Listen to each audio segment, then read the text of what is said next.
নমস্কার সকলকে। এসে গেছি আবার সারমেয় গেন্ডুকের কাটার পরবর্তী পর্ব নিয়ে। নারায়ণ সান্যালের বিখ্যাত গোয়েন্দা উপন্যাস সারমেয় গেন্ডুকের কাটার আমরা প্রায় শেষের দিকে চলে এসেছি।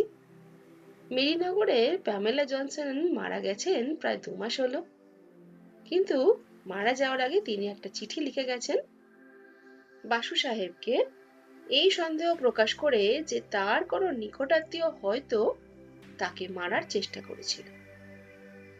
পরবর্তী সময়ে বাসু সাহেব তদন্ত করতে গিয়ে অনুধাবন করলেন যে সত্যি কেউ মিস বিশ্বাসকে খুনের চেষ্টা করেছিল। কে সেই আততায়ী? আরেকটা প্রশ্ন আমাদের মাথায় হয়তো ঘুরপাক খাচ্ছে যে মিস বিশ্বাস তো জন্ডিসে মারা গেছেন, তাহলে তিনি কি সত্যি সত্যি খুন হয়েছেন নাকি স্বাভাবিক উপায়ে প্রয়াতা? চলুন আমরা গোয়েন্দার সঙ্গে গোয়েন্দার পথে চলি। খুব ভালো থাকবেন সবাই। চলে যাচ্ছি 7ম পর্ব শেষ করে 8ম পর্বের দিকে। ভালো থাকবেন, একটু লাইক, কমেন্ট আর সাবস্ক্রাইব করবেন। খুব খুব ভালো থাকুন, মজা করে গল্প শুনুন। নমস্কার।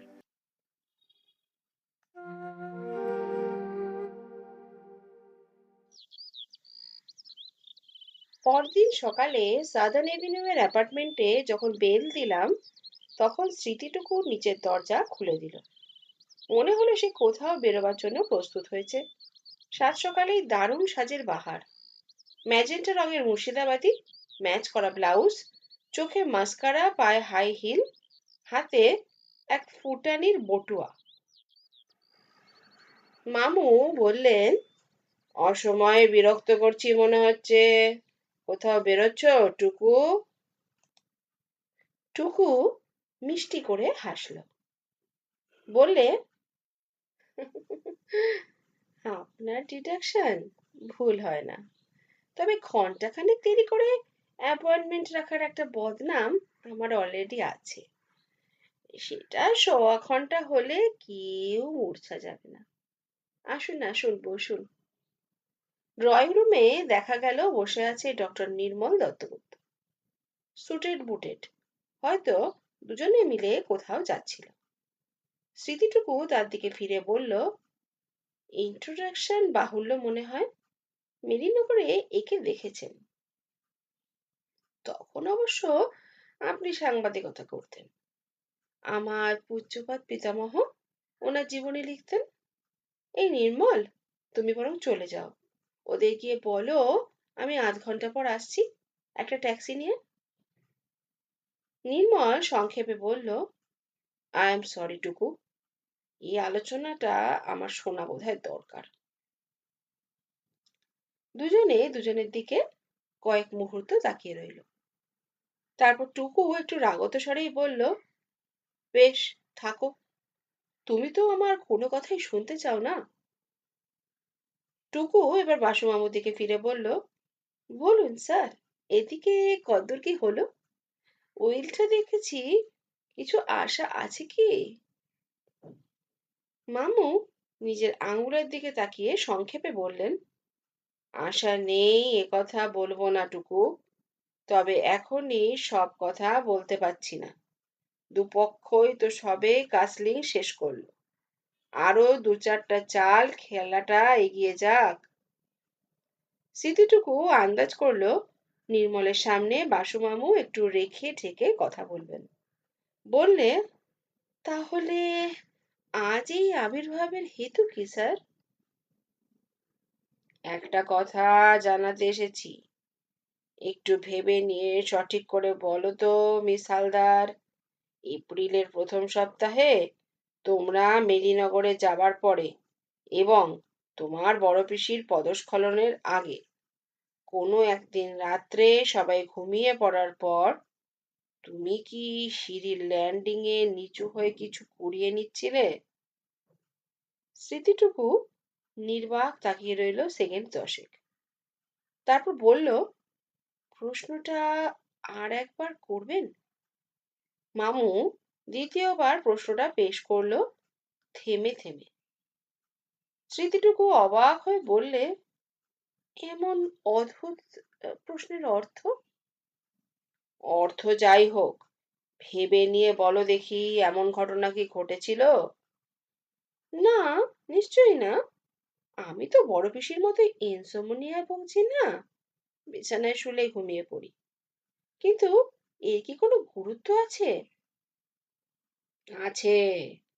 একজন বলেছে যে মাঝরাতে সে তোমাকে দেখেছে সিঁড়ির ল্যান্ডিং এ নিচু হয়ে কিছু কুড়িয়ে নিতে। স্মৃতিটুকু রুখে ওঠে।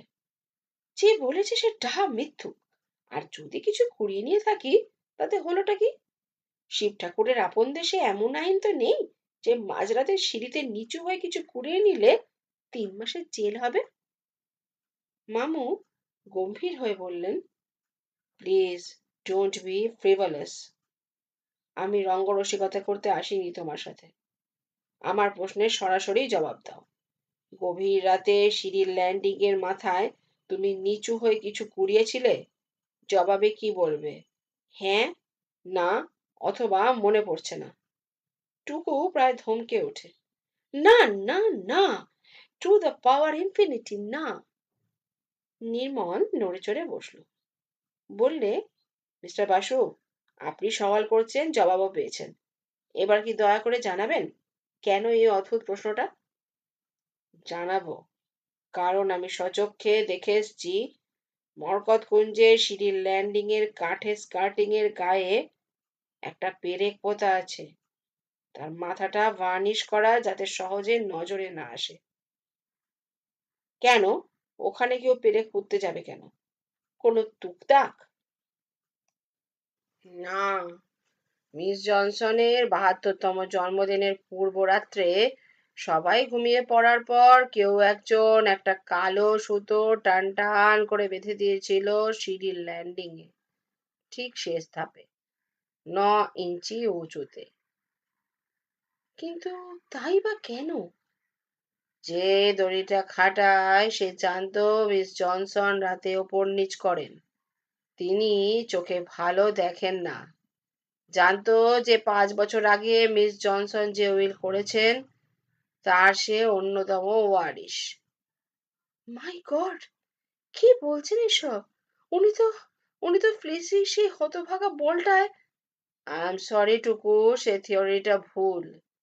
সারমেয় গেন্ডুক নির্দোষ।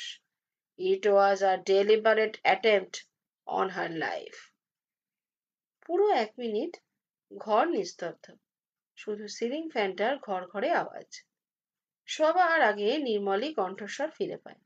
বলে, আপনার এই সিদ্ধান্তের সপক্ষে কি যুক্তি আছে? বাসুমামু সংক্ষেপে সবকিছু বর্ণনা করলেন। মিস জনসনের চিঠি, তাতে গোপনীয়তার বিষয়ে নির্দেশ, ফ্লিসির বলটা কোন যুক্তিতে সিঁড়ির মাথায় থাকতে পারে না, পেরেকের অস্তিত্ব, তার মাথায় ভার্নিশ করা, গন্ধটা 2 মাসে যায়নি। পকেট থেকে মিস জনসনের চিঠিখানা বার করে তিনি ওদের দেখতে দিলেন।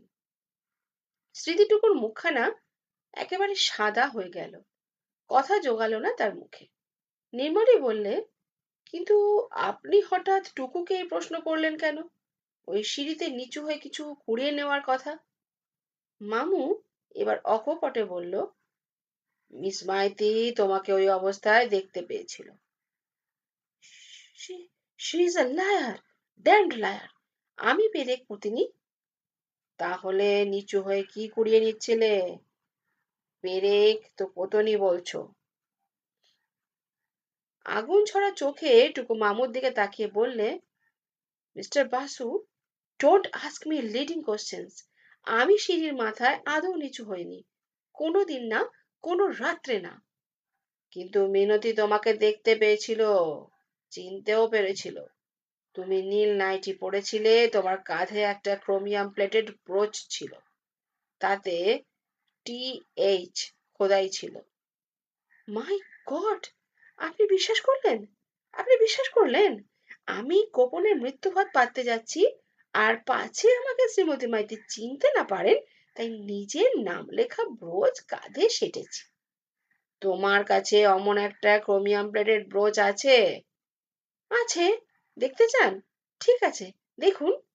দুম দুম করে স্মৃতিটুকু পাশের ঘরে উঠে গেল।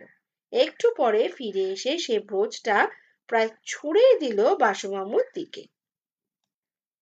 উনি সেকেন্ড স্লিপে কোনোদিন ফিল্ডিং করেছেন কিনা জানি না, ব্রোচটা ঠিক লুফে নিলেন। মিনতির বর্ণনা মোতাবেক ক্রোমিয়াম প্লেটেড ব্রোচ, TH লেখা। অস্বীকার করে লাভ নেই, এই মাপের একটা ব্রোচ অত অল্প আলোয় চকচক করে নির্ভুলভাবে শনাক্ত হতেই পারে। মামু সেটা নেড়ে চেড়ে দেখলেন। ফেরত দেবার উপক্রম করতে টুকু বলে ওঠে, থাক, ওটা আপনার কাছেই থাক, ওটার আমি পড়বো না। এ জাতীয় ব্রোচ এখন ফ্যাশনে দাঁড়িয়ে গেছে। ফ্যাশনে দাঁড়িয়ে গেছে তার মানে? সবাই পরে, আমি স্টাইলে বিশ্বাস করি স্যার, ফ্যাশনে নয়। ওটা যখন কিনেছিলাম তখন সেটা কেউ পরতো না, একমাত্র অনারেবল এক্সেপশন মিস উষা বিশ্বাস। তিনি 50 বছর ধরে ওই রকম একটা ব্রোচ পরেন। তাই এই পুরাতন স্টাইলটা আমি ফিরিয়ে আনি। তারপর আমার দেখা দেখি খেদি পুটি হেনা সবাই ওই জাতের ব্রোচ কিনেছে। হেনাও? হ্যাঁ, হেনা। সে আমাকে নকল করে যে সাজগোজ করে, আপনি কোনোদিন লক্ষ্য করেননি? তা হবে, তা আমি এটা নিয়ে কি করব? রেখে দিন, আমার বিরুদ্ধে যদি কেস সাজান তাহলে ওটা হবে জবর এভিডেন্স। যা হোক, আপনার আর কিছু জিজ্ঞাসা করার আছে? আমার দেরি হয়ে যাচ্ছে। টুকু উঠে দাঁড়ায়। আছে মাদমোজেল, এক্সিউমেশনের একটা কথা উঠেছে, সেটার বিষয়ে। ধীরে ধীরে আবার বসে পড়ল টুকু। বলে, এটা কি আপনার কীর্তি? কিন্তু কবর থেকে মৃতদেহ তুলতে হলে তো নিকটতম আত্মীয়দের অনুমতি লাগে। না, স্বরাষ্ট্র বিভাগের নির্দেশে নিকটাত্মীয়ের আপত্তি সত্ত্বেও কবর থেকে মৃতদেহ তোলা যায়, এমন নজির আছে। মাই গড!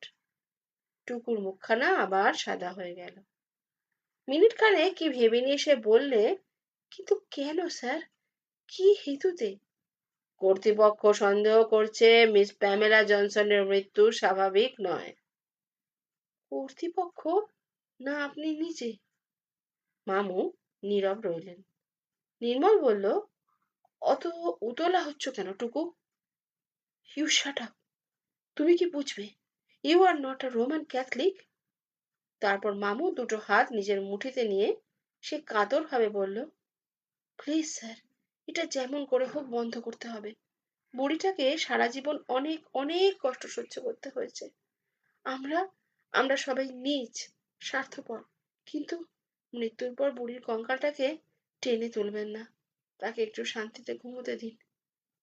এটা তোমার অনুরোধ? অনুরোধ নয় স্যার, এটা আমার এটা আমার নির্দেশ, মাই ইনস্ট্রাকশন। তাতে যদি আপনার কাসলিং বিধ্বস্ত হয়ে যায় তো যাক, কবরের শান্তিকে কিছুতেই নষ্ট করা চলবে না। অল রাইট, তাই যদি তোমার ইনস্ট্রাকশন হয়। নিচে নেমে এলে বলি, মামু, আমি ভাবছিলাম। মামু আমাকে মাঝপথেই থামিয়ে দিল।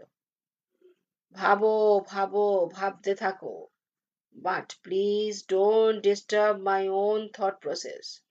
আমার চিন্তাধারাকে বাধা দিও না। নাও, সরে বসো। আজকে গাড়িটা আমি চালাবো, তুমি ভাবো। কোথায় যাচ্ছি আমরা? নিউ আলিপুর। পেছনের সিটে বসলাম আমি। মনে হচ্ছে সমাধানে পৌঁছে গেছি। মামুর আশঙ্কাই ঠিক। মিস জনসনের মৃত্যু কোনোভাবেই স্বাভাবিক নয়, তাকে হত্যা করা হয়েছে। আর সেটা স্মৃতিটুকু জানে। না হলে কবর থেকে মৃতদেহকে ওঠানোর প্রশ্নে সে অমন সাদা হয়ে যেত না। কৈফিয়ত যেটা সে দিয়েছে সেটা ধোপে টেকে না। মিস হালদার আধুনিকা, পিটার দত্ত, উষা বিশ্বাস বা মিস জনসনের মতো সেই আমলের মানুষ নন। রোমান ক্যাথলিকও নামেই, হয়তো 7 জন্মেও চার্চে যায় না। তাহলে মৃতদেহের উৎপাটনে সে কেন এত বিচলিত?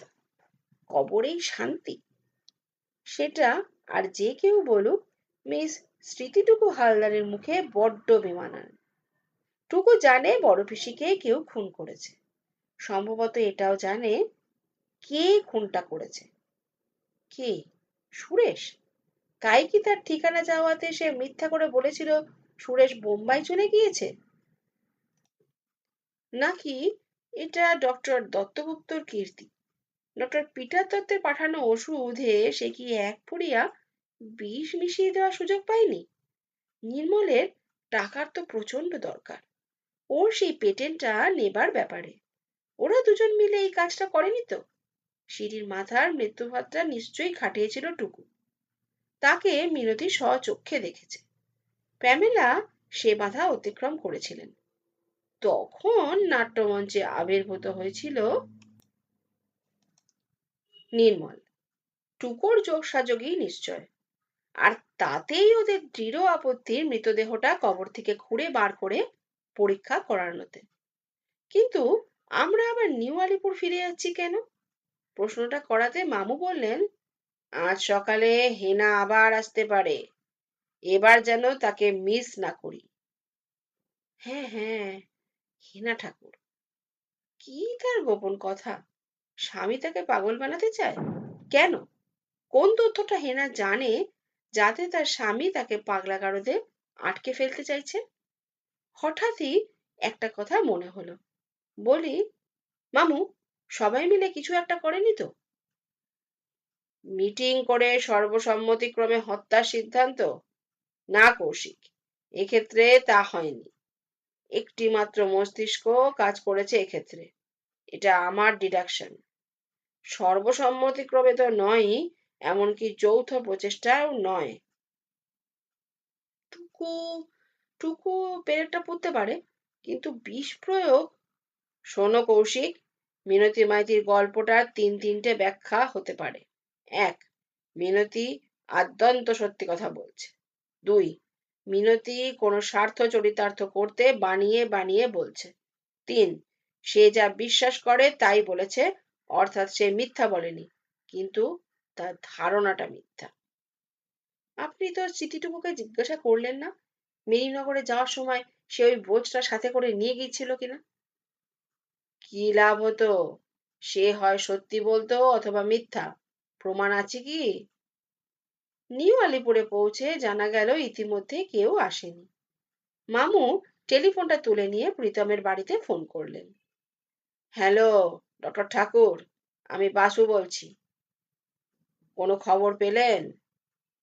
বলেন কি? কাল রাত 8টায় বাচ্চাদের নিয়ে গেছে? তা তো বটেই। আমি কি কোনো চেষ্টা করে দেখব? ও আচ্ছা আচ্ছা, wish you best of luck. টেলিফোনের রিসিভারটা নামিয়ে রেখে বললেন, হিনা কাল রাত্রে বাচ্চাদের নিয়ে যে চলে গেছে তা তো জানোই। প্রীতম এখনো তার সন্ধান পায়নি, তবে সে আমার সাহায্য চাইছে না। সে নিজেই নাকি খুঁজে বার করবে। মিসেস ঠাকুরের কাছে টাকা কড়ি খুবই সামান্য আছে, অর্থাৎ বেশি দিন সে লুকিয়ে থাকতে পারবে না। আপনার কি মনে হয় হিনা সত্যিই সামান্য মস্তিষ্ক বিকৃতি আছে? সে খুব নার্ভাস হয়ে পড়েছে, এটা বোঝা যাচ্ছে, কিন্তু পাগল সে হয়নি। তাহলে এখন আমরা কি করব? খাবো। খেয়ে নিয়ে কিছুক্ষণ বিশ্রাম করে বিকেলে মিনতির কাছে যেতে হবে। আবার মিনতি? ওই তিনটে বিকল্প পথের কোনটা ঠিক যাচাই করতে যাবেন? চলো, খেয়ে নেওয়া যাক। বিকেল 4টেয় আমরা বের হব।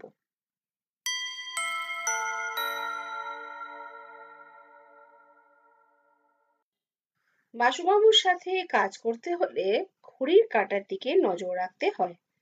ঠিক 4টের সময় ওর ঘরে গিয়ে দেখি উনি তৈরি, তবে টেবিলে বসে কি যেন একটা লিখছেন তখনও। মামু, কি লিখছেন, চিঠি? উনি বাঁ হাতটা তুলে আমাকে গোল করতে বারণ করলেন। চুপচাপ বসে একটা ম্যাগাজিনের পাতা উল্টাতে থাকি। আরো 15 মিনিট লাগলো ওর চিঠিটা শেষ করতে। তারপর ড্রয়ার থেকে একখানা বড় খাম বার করে চিঠিখানা ভরলেন। নজর হলো চিঠিটা বেশ বড়, 5-6 পাতা। তার মানে দ্বিপ্রহরে উনি আদৌ বিশ্রাম নেননি। আশ্চর্য! খামটায় কাগজগুলো ভরে আঠা দিয়ে বন্ধ করলেন, কিন্তু ওপরে ঠিকানা লিখলেন না, টিকিটও সাটলেন না। পকেটে ভরে নিয়ে বললেন, চলো এবার যাওয়া যাক। আমি বলি, আপনি কিন্তু চিঠির ওপর প্রাপকের নাম ঠিকানা লেখেননি। I know what I am doing Koushik, হেসে বললেন উনি।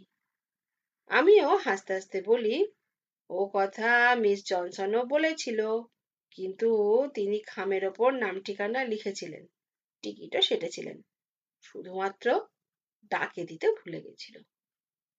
That's a good one. এবার চলো। মিনতি আমাদের দেখতে পেয়ে যথারীতি ব্যস্ত হয়ে পড়ল। এবার অবশ্য তার উত্তেজিত হবার যথেষ্ট হেতু আছে। দোরগোড়ায় আমাদের রুখে দেওয়ার। বললে, আপনি এসে পড়েছেন স্যার, খুব ভালো হয়েছে। আপনাকে ফোন করব কিনা ভাবছিলাম। ইতিমধ্যে এক ভীষণ কাণ্ড হয়েছে। বাসুমামু ওকে সরিয়ে ঘরে ঢুকলেন। চেয়ারে বসতে বসতে বললেন, ভীষণ কাণ্ড? কি হয়েছে? মিনতি দরজার ছিটকিনি বন্ধ করে ফিরে এলো। ফিস ফিস করে বললে, ইয়ে হয়েছে কি স্যার, হেনা দিদি, হেনা আমার কাছে পালিয়ে এসেছে। হেনা পালিয়ে এসেছে? কোথায় সে? শেষ প্রশ্নটাই আসল। সেটাকে এড়িয়ে মিনতি বাকি দুটো প্রশ্নের ওপর একটা থিসিস রচনা করতে বসলো। হেনা তার স্বামীকে ভয় পায়, পাওয়ারই কথা। কাবুলিওয়ালাকে সবাই ভয় পায়। ও যে কেমন করে অমন একটা দাড়িওয়ালা সন্ডা মার্কাকে বিয়ে করেছিল, এটাই আশ্চর্য। তবে এটা সে ভালোই করেছে, ওই ডিভোর্স নেওয়ার সিদ্ধান্ত। এ কথা ঠিক যে হেনা নিঃস্ব, তার উপার্জন নেই। তা হোক, অমন স্বামীর কাছে ফিরে যেতে দেবে না মিনতি। হ্যাঁ, লোকটা যদি কাবুলিওয়ালা না হতো, বাঙালি হতো। বাসুমামু ওকে বোঝাবার চেষ্টা করলেন না যে প্রীতম ঠাকুর আদৌ কাবুলিওয়ালা নয়। উনি বললেন, হেনা এখন কোথায়? এই হোটেলেই স্যার, একতলা 4 নম্বর ঘরে। আমরা বুদ্ধি করে হোটেলের খাতায় ওর নাম ধাম সব বদলে দিয়েছি, যাতে ওই কাবলেটা ওর খোঁজ না পায়। ও কি কাল রাতে এসেছে? রাত 8:30-9টায় বাচ্চাদের নিয়ে? না তো, সে এসেছে আজ সকালে। ছেলে মেয়েদের তো আনেনি, আজ ওবেলা নিয়ে আসবে। তারা আছে ওরা বান্ধবীর বাড়ি স্যার, ভবানীপুরে, পদ্মপুকুর রোডে। তার মানে তুমি হেনাকে সাহায্য করবে বলে স্থির করেছো মিন্টি? করব না, এ তো আমার কর্তব্য স্যার। আপনি সেদিন যা বললেন, ম্যাডাম যদি সেজন্যই তার সর্বসময় দিয়ে গিয়ে থাকেন, তাহলে হেনা বেচারি অহেতুক শাস্তি পাচ্ছে। ভাত পাতলো টুকু, টাকা হাতালো সুরেশ, আর দুটো সন্তানের জননী বেচারি বঞ্চিত হলো তার ন্যায্য পাওনা থেকে। আর বেচারার কপালটা দেখুন, ওর স্বামী এখন ওকে নাকি পাগলা গারদে পাঠাতে চায়। তাই নাকি? ও বলেছে? চলুন না, ওর নিজের মুখেই আপনি সবকিছু শুনবেন। আমরা একতলায় নেমে আসি। 4 নম্বর ঘরের রুদ্ধদ্বারে নক করতে ভেতর থেকে কেউ সাড়া দিল না। মিনতি ইতিউতি দেখে নিয়ে অনুচ্ছ স্বরে বলল, হেনা, ভয় নেই, দোর খোলো, আমি মিন্টিদি। এবার দরজাটা খুলে গেল। হেনাকে যেন চেনাই যায় না। চুল উস্কো খুস্কো, প্রসাধনের চিহ্ন মাত্র নেই। প্রায় পাগলির মতো দেখতে হয়েছে তাকে। চোখে উদ্ভ্রান্ত না হলেও আতঙ্কতাড়িত দৃষ্টি। মিনতির পেছনে আমাদের দেখে একটা চাপা আর্তনাদ করে উঠল। মিনতি দরজাটা ভেতর থেকে বন্ধ করে দিয়ে বলল, ভয় নেই হেনা, বাসুমামু তোমাকে ধরিয়ে দেবেন না। তিনি আমাদের দলে, পারলে উনিই তোমাকে বাঁচাতে পারেন। উনি তো উকিল, বিবাহ বিচ্ছেদের সুরূপ সন্ধান উনি দিতে পারবেন। মামু একটা চেয়ার টেনে বসলেন, আমাকেও বসতে বললেন। তারপর মিনতির দিকে ফিরে বললেন, তুমি বরং ঘরে যাও তো মিনতি, প্রীতম হেনাকে খুঁজে বেড়াচ্ছে। সে তোমার ঘরেও খোঁজ নিতে আসতে পারে। হোটেলের বয়টা তোমাকে নিচের 4 নম্বর ঘরে আসতে দেখেছে। মিনতি ত্রিং করে একটা লাফ মারে। ঠিক কথা, আমি যাই, আপনারা কথা বলুন। যাওয়ার আগে একবার আমার সঙ্গে দেখা করে যাবেন কিন্তু। মিনতির প্রস্থানের পরে বাসুমামু দরজা ছিটকিনি লাগিয়ে ফিরে এসে বসলেন। বললেন, হেনা, তুমি কাল বিকেলে আমার কাছে এসেছিলে।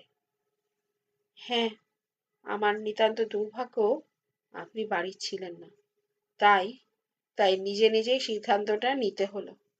কি সিদ্ধান্ত? প্রীতমকে ছেড়ে পালিয়ে আসার? হুম। তুমি সেদিন আমাকে কি একটা কথা বলতে এসেছিলে, সেই যেদিন আমি তোমাদের বাড়ি প্রথম যাই। তুমি বলবার সুযোগ পাওনি, প্রীতম এসে যাওয়ায়। কথাটা এখন বলো। হিনা আঙুলে তার আঁচলের খুঁটটা একবার জড়াচ্ছে, একবার খুঁজছে। সুস্থ মস্তিষ্কের লোক এমনটা সচরাচর করে না। সে জবাব দিল না আদৌ। কি হলো, বলো, কি তোমার সেই গোপন কথা? না, আমার ঠিক সাহস হচ্ছে না। আমি আমি বলতে পারবো না। কেন?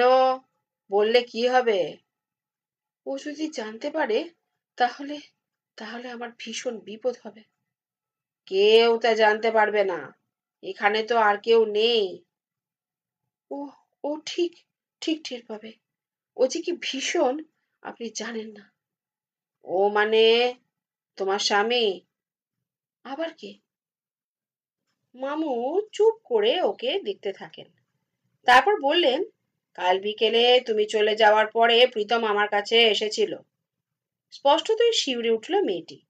বললে, কি বললে? আমি পাগল হয়ে যাচ্ছি।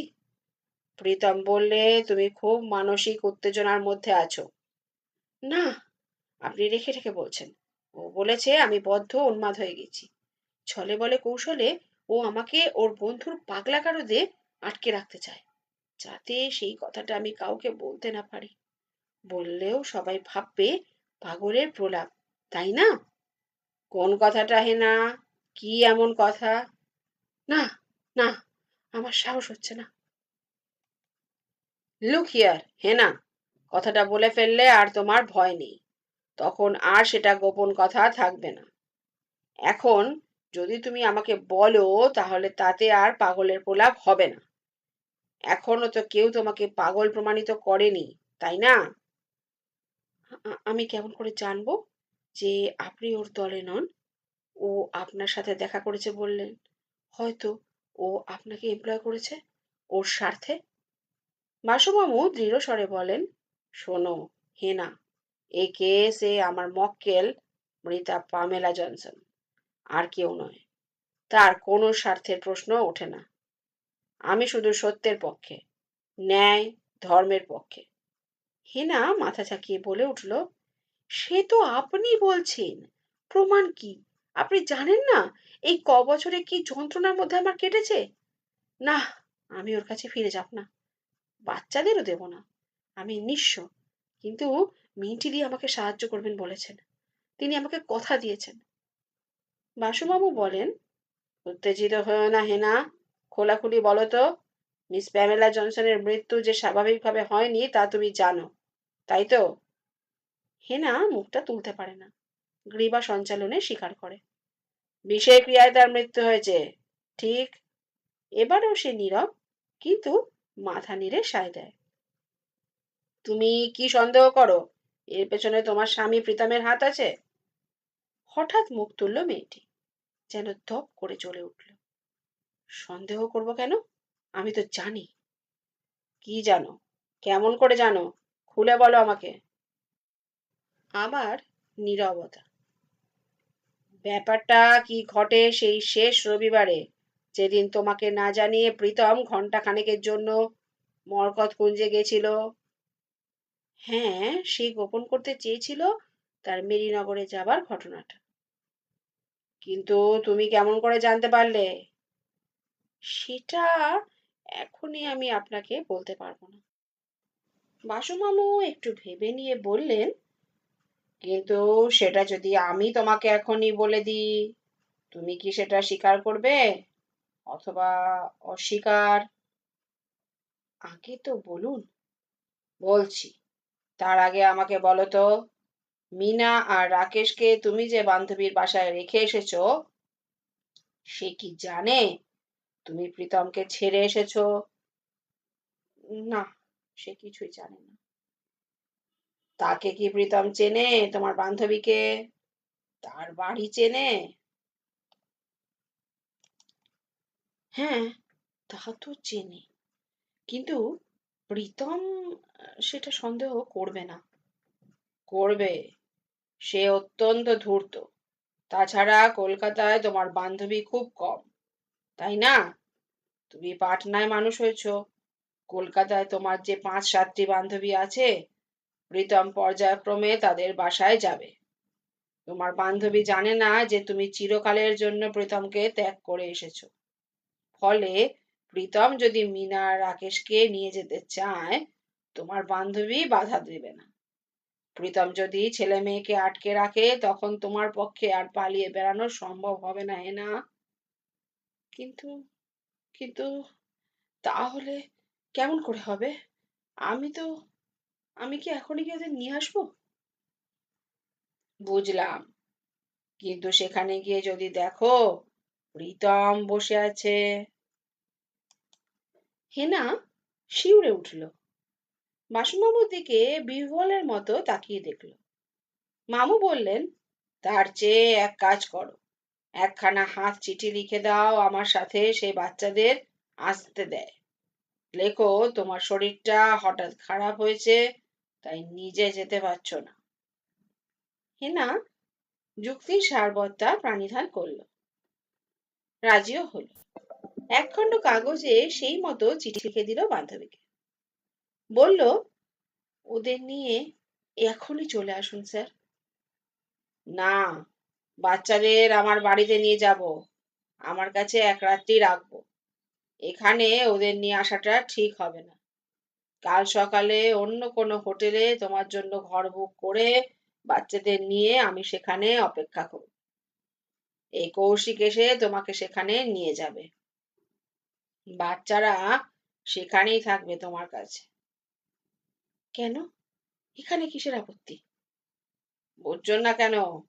তুমি নিজে এখানে ঘরের ভেতর লুকিয়ে থাকতে পারো, বাচ্চাদের লুকিয়ে রাখতে পারবে না। তাছাড়া প্রীতম জানে তোমার কাছে টাকা কড়ি বিশেষ নেই, সে শতই ভাববে তুমি মিনতির দ্বারস্থ, তাই এই হোটেলটায় বারবার খোঁজ করবে। তুমি মিন্টির কাছে যাতায়াত করছো কিনা সেটা জানতে, যে কোনো সময় তুমি ধরা পড়ে যাবে। এবারও যুক্তির সারবত্তা প্রণিধান করলো হেনা, রাজিও হলো। তাহলে বাচ্চাদের আমার হেফাজতে রেখে তুমি নিশ্চিন্ত তো? কেন হব না? রাকেশ কিন্তু ঝাল খেতে পারে না, রাত্রেও দুধ রুটি খায়। ও আচ্ছা, এবার মন দিয়ে শোনো আমি কি বলছি। হেনা প্রায় আর্তনাদ করে ওঠে। আমি তো বলেছি আর কিছু বলতে পারবো না। আমি তোমায় শুনতে বলেছি হেনা, বলতে নয়। শোনো, ধরে নাও আমি জানি কি করে মিস জনসন মারা যান, মানে যুক্তির খাতিরে তোমাকে এটা ধরে নিতে বলছি। ধরো তুমি যে কথাটা জানো, তোমার গোপন কথা, সেটাও আমি জানি। আমি সেটা অনুমান করতে পেরেছি। তা যদি ঘটে, তাহলে পরিস্থিতি একটু বদলে যায়, যায় কি না? হেনা সন্দিগ্ধ চোখে একদৃষ্টে ওর মুখের দিকে তাকিয়ে থাকে। বিশ্বাস করো হেনা, কথার প্যাচে তোমাকে দিয়ে কিছু স্বীকার করিয়ে নিচ্ছি না আমি। প্রতিটা কথার উত্তর ভেবে চিনতে দেবে, তোমার গোপন কথার বিষয়ে কোনো ইঙ্গিত না দিয়ে। এবার বলো, যদি তর্কের খাতিরে ধরে নেওয়া যায় আমি সবকিছু জানি, তাহলে পরিস্থিতিটা অন্যরকম হয়ে যায়, তাই না? হেনা একগুঁয়ের মতো মাথা ঝাঁকিয়ে বলল, আপনি কিছুতেই সেটা অনুমান করতে পারবেন না, পারবেন না, এটা হয় না। প্রীতম প্রীতম কিভাবে? না না না, আমি কিছু বলবোই না। মামুর পেশাই হচ্ছে সওয়াল জবাব করা। ধৈর্য ধরে একই কথা বললেন আবার। তোমাকে তো কিছু বলতে বলছি না, শুধু স্বীকার করতে বলছি। যদি তর্কের খাতিরে ধরে নেওয়া যায় যে আমি সব কিছু জানি, তাহলে তোমাকে আবার সব কিছু নতুন করে ভাবতে হবে। যেহেতু পরিস্থিতিটা বদলে যাচ্ছে। নয়? হীরা এবার স্বীকার করতে বাধ্য হলো, হ্যাঁ, তাই।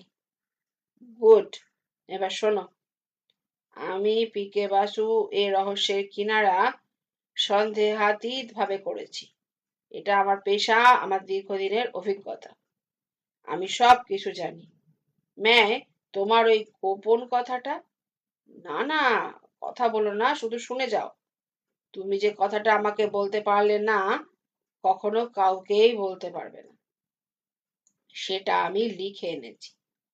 এই নাও, এটা ধরো। পকেট থেকে সেই মুখ বন্ধ খামটা বের করে ওর হাতে গুজে দিলেন।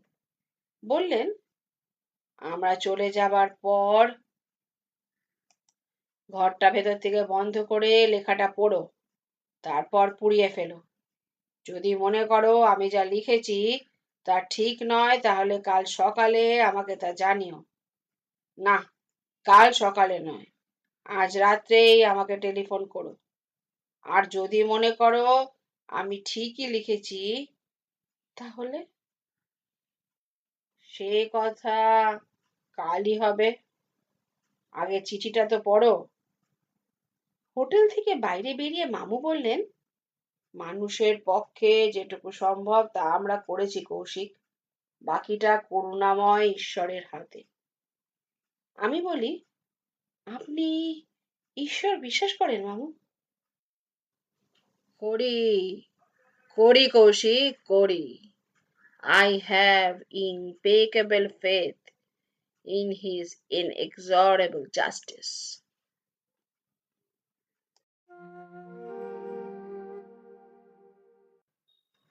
বাড়ি ফিরে দেখি আমাদের প্রতীক্ষায় বসে আছে ডক্টর নির্মল দত্তগুপ্ত। কি ব্যাপার, ডক্টর দত্তগুপ্ত যে কি মনে করে? আপনার বেশি সময় নষ্ট করব না স্যার, আমার নিজেরও তাড়া আছে, কাঁচরাপাড়ায় ফিরতে হবে।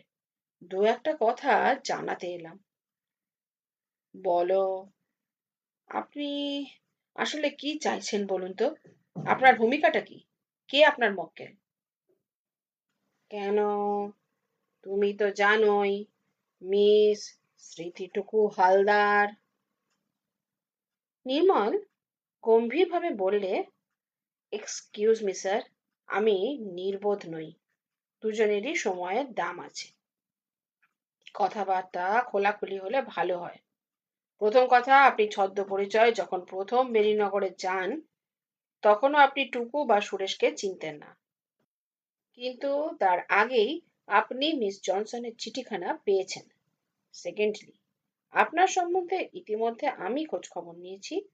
প্রতিটা সূত্রই বলছে আপনার ইন্টিগ্রিটি ইমপেকেবল। আসলে আপনি কি চাইছেন বলুন তো? অসত্যের সাথে মিথ্যার হাত মেলানো তো আপনার ধাতে নেই স্যার। টুকুকে যেভাবে মিথ্যা লোভ দেখিয়ে বিশ্বাসভাজন হয়েছেন, আপনার চরিত্রের সাথে সেটা মেলে না। আই রিপিট, কি চাইছেন? মামু বললেন, যদি বলি আমার মক্কেল মিস প্যামেলা জনসন, তাহলে তুমি বিশ্বাস করবে না, তাই বলছি। আমার মক্কেল একটি abstract noun, that is truth. আমি সত্যান্বেষণ করছি। কিন্তু আপনার ব্যক্তিগত স্বার্থটা কি? ঘরের খেয়ে বনের মোষ কেন তাড়াচ্ছেন? বলছি, তার আগে বলো তো ডক্টর দত্তগুপ্ত, তোমার স্বার্থটা কি? তুমি কেন ঘরের খেয়ে বনের মোষ তাড়াতে এই নিউ আলিপুরে ছুটে এসেছো? কাকে বাঁচাতে চাইছো, সুরেশ না টুকু? নির্মল হাসল, বলল, আমি ডাক্তার আর আপনি ব্যারিস্টার, বাকযুদ্ধে আপনার সাথে পারবো না। হ্যাঁ, আমাকে বলতে হবে যে দুটোর একটাও নয়। সুরেশ বা টুকুকে বাঁচাবার জন্য আমি ছুটে আসিনি, এ শুধু দুরন্ত কৌতূহল। আর সেই কথাটা বললেই আপনার যুক্তিটা মেনে নেওয়া হয়। আপনিও ওই চিঠিখানা পেয়ে দুরন্ত কৌতূহলে মেদিনীনগরে ছুটে গিয়েছিলেন। না নির্মল, ভুল হলো তোমার। শুধুমাত্র একাডেমিক কৌতূহল নয়, মিস প্যামেলা জনসনের চিঠিখানা পড়ে আমি মনশ্চক্ষে দেখতে পেয়েছিলাম তাকে।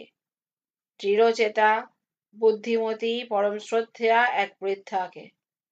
পারিবারিক কৌলীন্যের সম্বন্ধে তার কঠোর দৃষ্টি, কিন্তু তিনি আত্মরক্ষা করতেও জানেন।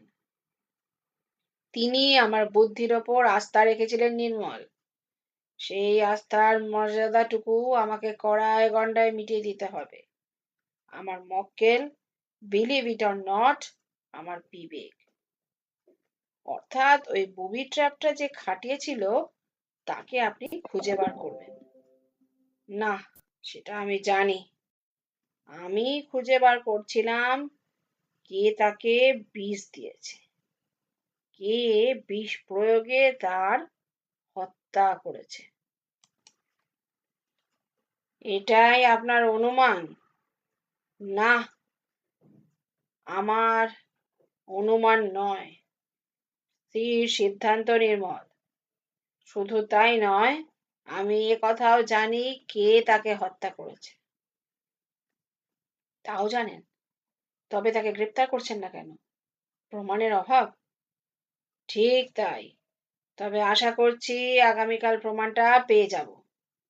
নির্মল আবার হাসল, মাথা ঝাঁকিয়ে বলল, আহ, টুমরো, আগামীকাল। The last syllable of record time. আমার অভিজ্ঞতা বলে আগামীকাল বস্তুটা না মরীচিকার মতো, কেবলই পিছিয়ে যায় স্যার। তুমি ক্রমাগত ভুল বলে যাচ্ছ নির্মল। আমার জীবনে আগামীকাল বস্তুটা আরো কয়েক হাজার বেশিবার এসেছে। আই মিন তোমার চেয়ে। আমি বরাবর দেখেছি আগামীকালটা অনিবার্যভাবে আজকের ঠিক পরেই আসে। নির্মল উঠে পড়ে, বলে, আগেই বলেছি আপনার সাথে আমার মতো লোকের তর্কযুদ্ধ শোভা পায় না। তাহলে পরশু আসবো? এসো, তোমার নিমন্ত্রণ রইল। Thanks, good night sir. আগামী পরশুটাও অনিবার্যভাবে আসবে আগামীকালের পরে। তখনই জানা যাবে কি আপনার টার্গেট। টুকু, সুরেশ, হেনা অথবা প্রীতম। বাস, লিস্ট খতম। সন্দেহভাজন আর কেউ নেই? আপনার তালিকায় আছে কিনা আমি জানি না, কিন্তু মিনতি মাইতিকে আমি লিস্ট থেকে বাতিল করেছি অনেক আগেই। না, মিনতির কথা বলছি না আমি, কিন্তু আর একটি পঞ্চম সন্দেহজনক লোকের নাম তো নেই তোমার তালিকায়? পঞ্চম নাম? কি সেটা? ডক্টর নির্মল দত্তগুপ্ত। একটু হকচকিয়ে যায় নির্মল, পর মুহূর্তে হেসে ওঠে। I am really sorry sir. হ্যাঁ, সে নামটা আমার মনেই পড়েনি। কারেক্ট। হবু পত্নীর অর্থলাভে সেও তো লাভবান হবেই। তাছাড়া সে ছিল ডক্টর পিটার দত্ত সাগরেদ। হুম, আচ্ছা চলি স্যার, অনেকটা সময় নষ্ট করলাম আপনার। Not at all, not at all.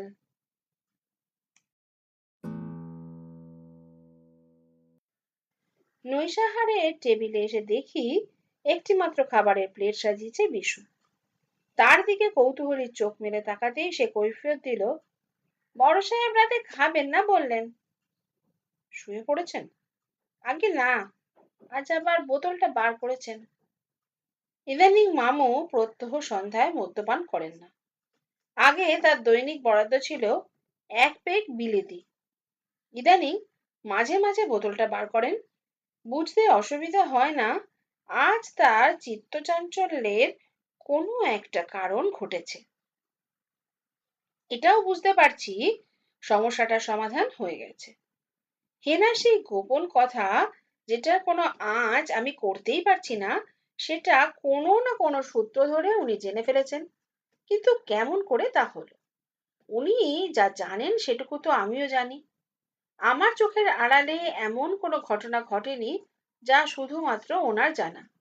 তাহলে প্রীতম ওই 1 ঘন্টার মধ্যে কিভাবে কাজ হাসিল করে এলো, যদি হেনার কথাটা সত্যি হয়? না হলে কি তার গোপন কথা? আর তাহলে মিনতি কেমন করে স্মৃতিটুকুকে দেখলো সিঁড়ির মাথায়? তাহলে কি ধরে নেব দুটো কাজ দুজনের? ভাত পেতেছিল টুকু আর বিষ মিশিয়েছে প্রীতম। কিন্তু তাও তো হবার নয়। মামু আমাকে স্পষ্ট করে বলেছেন এটা একই হাতের কাজ। হত্যাকারী এবং হত্যার যে চেষ্টা করেছিল তারা এক এবং অভিন্ন। তাহলে কে সে? আহার আনতে গুটি গুটি এগিয়ে গেলাম বাসু মামুর শয়নকক্ষে। পর্দার ফাঁক দিয়ে দেখলাম উনি একটা সিল্কের গাউন পরে ইজি চেয়ারে অর্ধ শয়ান। পাশের টিপয়ে রাখা আছে শিভাস রিগালের বোতলটা, একটা গ্লাস, বরফের প্লেট, চোখ দুটি বোঝা, পাইপটা ওর ঠোঁট থেকে ঝুলছে। জেগেই আছেন। মামুর শয়নকক্ষ একতলায়। রানী মামিমা সিঁড়ি দিয়ে ওঠানামা করতে পারেন না। আমাদের শয়নকক্ষ দ্বিতলে। পা টিপে টিপে ফিরে এলাম নিজের ঘরে। খাটে শুয়েও ঘুম এলো না। আবোল তাবোল চিন্তা করতে করতে ঘন্টাখানেক কেটে গেল। রাতে 11:15টার সময় হঠাৎ ঝনঝন করে বেজে উঠল টেলিফোন। নিচে মামুর ঘরে রাখা আছে সেটা। একটা এক্সটেনশন দ্বিতলের লাউঞ্জেও আছে। নিচে যে ইজি চেয়ারে মামু বসে আছেন সেখান থেকে হাত বাড়ালেই উনি ফোনটা নাগাল পাবেন, তাই ব্যস্ত হলাম না। কিন্তু বার 5-6 বাজার পর মনে হলো উনি নিশ্চয়ই ঘুমিয়ে পড়েছেন। Hello, mister PK. Basu sir? মহিলার কণ্ঠস্বর। না, আমি কৌশিক বলছি। আপনি কে, মিসেস ঠাকুর? হ্যাঁ। বাসু সাহেব কি ঘুমিয়ে পড়েছেন? সম্ভবত। ডেকে দেব? না, দরকার নেই। কাল সকালে ওকে খবরটা দিলেই চলবে। কি খবর বলুন? ওকে বলবেন তিনি চিঠিতে যা লিখেছেন তাই ঠিক। বলবো? আর কিছু? মিনা আর রাকেশ ঘুমিয়ে পড়েছে নিশ্চয়ই। বুঝতে পারি যে উনি ধরে নিয়েছেন ওর বাচ্চা দুটো এ বাড়িতেই আছে। আমরা যে এখনো ওদের নিয়ে আসিনি তা উনি জানেন না। কিন্তু মামুর শাক রেডি করে করে এটাও অভ্যাস করে ফেলেছি। রাত 11:15টায় হেনার বান্ধবীর বাড়িতে বাচ্চা দুটি নিশ্চয়ই ঘুমিয়ে পড়েছে। ফলে এটা truth, whole truth and nothing but a truth. বলি, খুব সম্ভবত ঘুমিয়ে পড়েছে। ওরা আমার ঘরে শোয়নি। আর কিছু? হ্যাঁ, বাসু সাহেবকে বলবেন কাল সকালে এখানে চলে আসতে। জরুরি দরকার আছে। বাচ্চা দুটোকে আনার দরকার নেই, বুঝেছেন? তাদের পরে আনলেও চলবে। বলবো। আর কিছু? না। আচ্ছা, গুড নাইট। হেনা নিঃশব্দে টেলিফোনটা রিসিভারে নামিয়ে রাখলো, শুভরাত্রি না বলে। বারান্দায় গিয়ে উকি দিলাম। মামুর ঘরে বাতিটা জ্বলছে।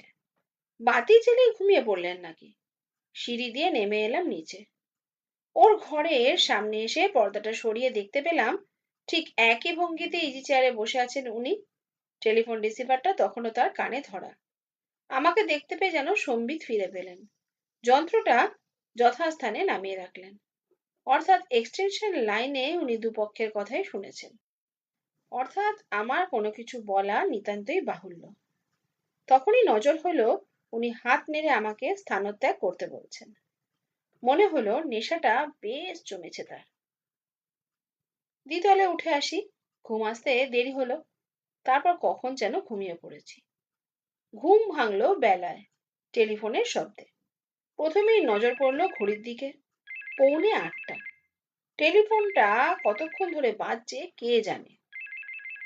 উঠে গিয়ে ধরলাম। হ্যালো, বাসু মামু? ও, আপনি কৌশিকদা? শুনুন, আমি যে কি বলবো ভেবেই পাচ্ছি না। কণ্ঠস্বর শুধু নয়, বাচনভঙ্গিতেও বোঝা গেল ও প্রান্তে মিনতি মাইতি। আর কেউ সাত সকালে টেলিফোন করে বলতে পারে না যে সে কি বলবে তা ভেবে পাচ্ছে না। শুনুন কৌশিকদা, এদিকে একটা সাংঘাতিক ব্যাপার হয়ে গেছে কাল রাত্রে। কি সাংঘাতিক ব্যাপার? প্রীতম খোঁজ পেয়ে গেছে? না, না, সেসব কিছু না। প্রীতম কিছু জানে না। ওর ফোন নম্বরটাও আমি জানি না। ওকে কি এখন জানানো উচিত? আমাকে এরা নাজেহাল করছে। হেনার মিথ্যা পরিচয় দেওয়ার জন্য। হেনা তো ধরাছোঁয়ার বাইরে। এখন এরা যত দোষ নন্দ ঘোষ করছে। বলছে আপনি তো ওর মিথ্যা পরিচয় দিয়েছেন, দোষ তো আপনারই। বলুন তো দাদা, আমার কি দোষ? আমি ওকে প্রীতমের হাত থেকে বাঁচাতেই তো এই মিথ্যা পরিচয় দিয়েছিলাম। আমার আর কি স্বার্থ থাকতে পারে?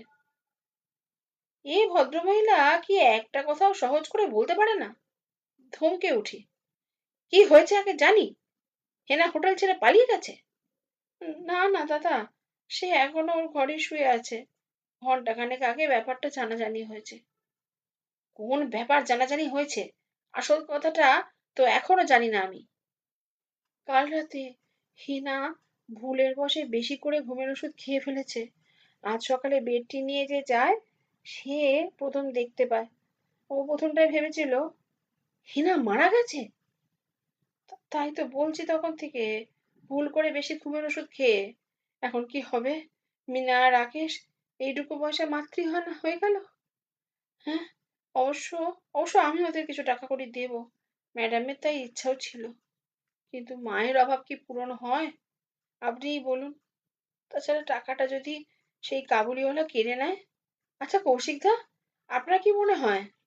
আমি ঠক করে যন্ত্রটা রিসিভারে নামিয়ে রাখি, চটিটা পায়ে গলিয়ে হুড়মুড়িয়ে নেমে আসি নিচে। মামুর ঘরের পর্দা সরিয়ে দেখতে পাই কাল রাতের ভঙ্গিতেই একইভাবে অর্ধশয়ন অবস্থায় বসে আছেন ইজি চেয়ারে। টেলিফোন যন্ত্রটা এখনো তার কানে ধরা। আমাকে দেখতে পেয়ে সেটা নামিয়ে রাখলেন। উনি নিশ্চয়ই সারা রাত ওইখানে ওইভাবে বসেছিলেন না। কিন্তু 9 ঘন্টা আগে যে দৃশ্য দেখেছিলাম হুবহু সেই দৃশ্য, একই ভঙ্গি, একই অবস্থান। পরিবর্তনের মধ্যে ঘরে এখন বিজলি বাতি নয়, দিনের আলো। আর পরিবর্তনের মধ্যে বোতলটা শূন্য গর্ভ। উনি এবার আমাকে আর চলে যেতে বললেন না, বসতে বললেন। ওর খাটের প্রান্তে বসে বলি, কি মনে হলো? Accidental death? সত্যি ভুল করে? না কৌশিক, ভুল নয়, একেবারেই ভুল নয়। আত্মহত্যা? হতেই পারে না। কাল রাতে 11:15 হিনা টেলিফোনে আমাকে বলেছিল আজ সকালেই যেন আপনি ওর হোটেলে যান, ওর কি একটা জরুরি কথা বলার আছে। ফলে আত্মহত্যা হতে পারে না মামু। হয় অ্যাক্সিডেন্টাল, না হলে প্রীতম কোনো ছলছুতোয়। রাত 11টার পর প্রীতম ওর নাগাল পাবে কেমন করে? চলো যাওয়া যাক। আমরা যখন গিয়ে পৌঁছলাম তার আগেই প্রীতম এসে পৌঁছেছে। পুলিশের জেরায় মিনতি তার নাম ঠিকানা জানাতে বাধ্য হয়েছিল। দেহ তখনও অপসারিত হয়নি। পুলিশ ফটোগ্রাফার ছবি নেওয়া সবে শেষ করেছে। মিনতি আমাদের দেখেই হাউ মাউ করে উঠল। প্রীতম ঠাকুর হয় সত্যই উঁচু দরের অভিনেতা, অথবা সে সত্যই একেবারে ভেঙে পড়েছে। তাকে দেখে মনে হচ্ছিল যেন বাজে পোড়া একটা তাল গাছ।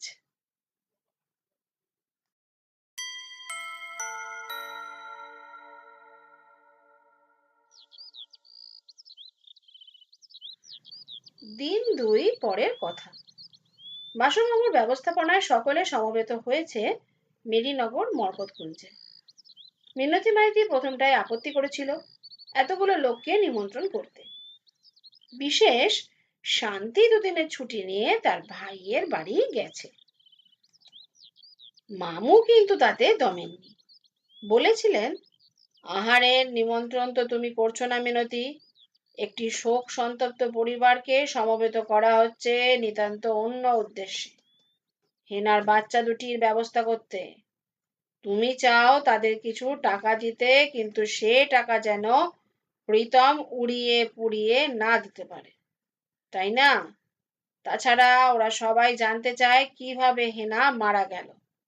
সেটা অ্যাক্সিডেন্ট, আত্মহত্যা না হত্যা। পুলিশ তা ধরতে পারছে না আমি জানি, তাই সবাইকে ডেকে সে কথা বলতে চাই। আমি ওদের খবর দিচ্ছি, তুমি ব্যবস্থা করো। ফলে মিনতিকে সেই মতো ব্যবস্থা করতে হয়েছে। মরকতকুঞ্জের বৈঠকখানায় সেদিন সবাই এসেছে। স্মৃতিটুকু, সুরেশ, নির্মল, প্রীতম, ডক্টর পিটার দত্ত এবং গৃহস্বামিনী।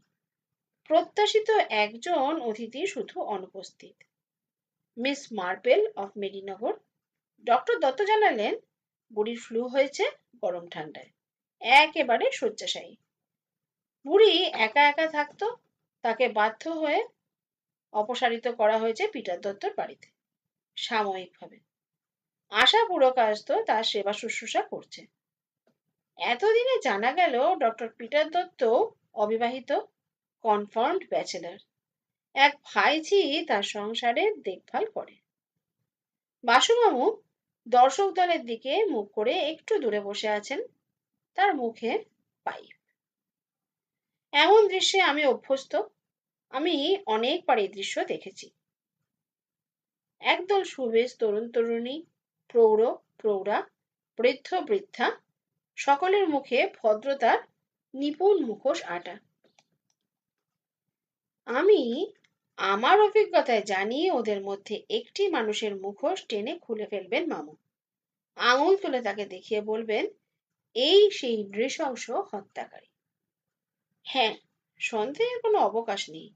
এই এতগুলো আপাতভদ্র মানুষের মধ্যে লুকিয়ে বসে আছে একটি পিশাচ, যে শয়তানটা বৃদ্ধার গমন পথে মাঝরাতে ফাঁদ পাততে দ্বিধাবোধ করে না, আর তো মানুষের পানিয়ে বিষ মিশিয়ে দিতে সংকোচ বোধ করে না। হীরার মতো দুটি সন্তানের জননীকে দুনিয়া থেকে সরিয়ে দিতে তার বুক একটুও কাঁপে না। বাসুমামু গলাটা সাফা করে বললেন, আপনারা সবাই জানেন কেন আমরা এখানে সমবেত হয়েছি। আমাকে এই কাজটার দায়িত্ব দিয়েছিল স্বর্গগতা মিস প্যামেলা জনসন, এই মরকতকুঞ্জের প্রাক্তন মালিক। আমার অনুসন্ধানের মুখ্য উদ্দেশ্য খুঁজে বার করে দেখা কিভাবে তার মৃত্যু হলো। প্রসঙ্গত অন্যান্য কথাও আসবে। মিস জনসনের মৃত্যুর 4টি সম্ভাব্য হেতুর একটি কারণ: 1, তিনি স্বাভাবিক মৃত্যুবরণী করেছিলেন। 2, তিনি দুর্ঘটনায় মারা যান। 3, তিনি নিজের জীবন নিজেই নিয়েছেন, অর্থাৎ আত্মহত্যা। আর চতুর্থ সম্ভাবনা, তিনি কোনো অজ্ঞাত আততায়ীর চক্রান্তে মৃত্যুবরণ করেছিলেন। মৃত্যুর পর তার বিষয়ে কোনো ইনকোয়েস্ট হয়নি, অর্থাৎ পুলিশি তদন্ত। কারণ তার পারিবারিক চিকিৎসক, যিনি রোগিণীকে দীর্ঘ 50-60 বছর ধরে চেনেন, ধরে নিয়েছিলেন মৃত্যুর স্বাভাবিক কারণে। তার বিশ্বাস অনুযায়ী তিনি ডেথ সার্টিফিকেট দিতে দ্বিধাবোধ করেন। মৃতদেহ পুড়িয়ে ফেললে যেটা সম্ভবপর নয়, খ্রিস্টান অথবা মুসলিমদের ক্ষেত্রে সেটা সম্ভব। সন্দেহের বশে মৃতদেহকে কবর থেকে খুঁড়ে বার করা, যাকে বলা হয় এক্সিউম করা। নানা কারণে আমি সে পথে যেতে চাইনি। মুখ্য হেতু, আমার মক্কেলের সেটা অভিপ্রেত ছিল না বলেই আমার বিশ্বাস। নির্মল বাধা দিয়ে বললেন, আপনার মক্কেল বলতে? মামু তার দিকে ফিরে বললেন, মিস প্যামেলা জনসন। আমি তার অনুপস্থিতিতে তারই তরফের কথা বলছি।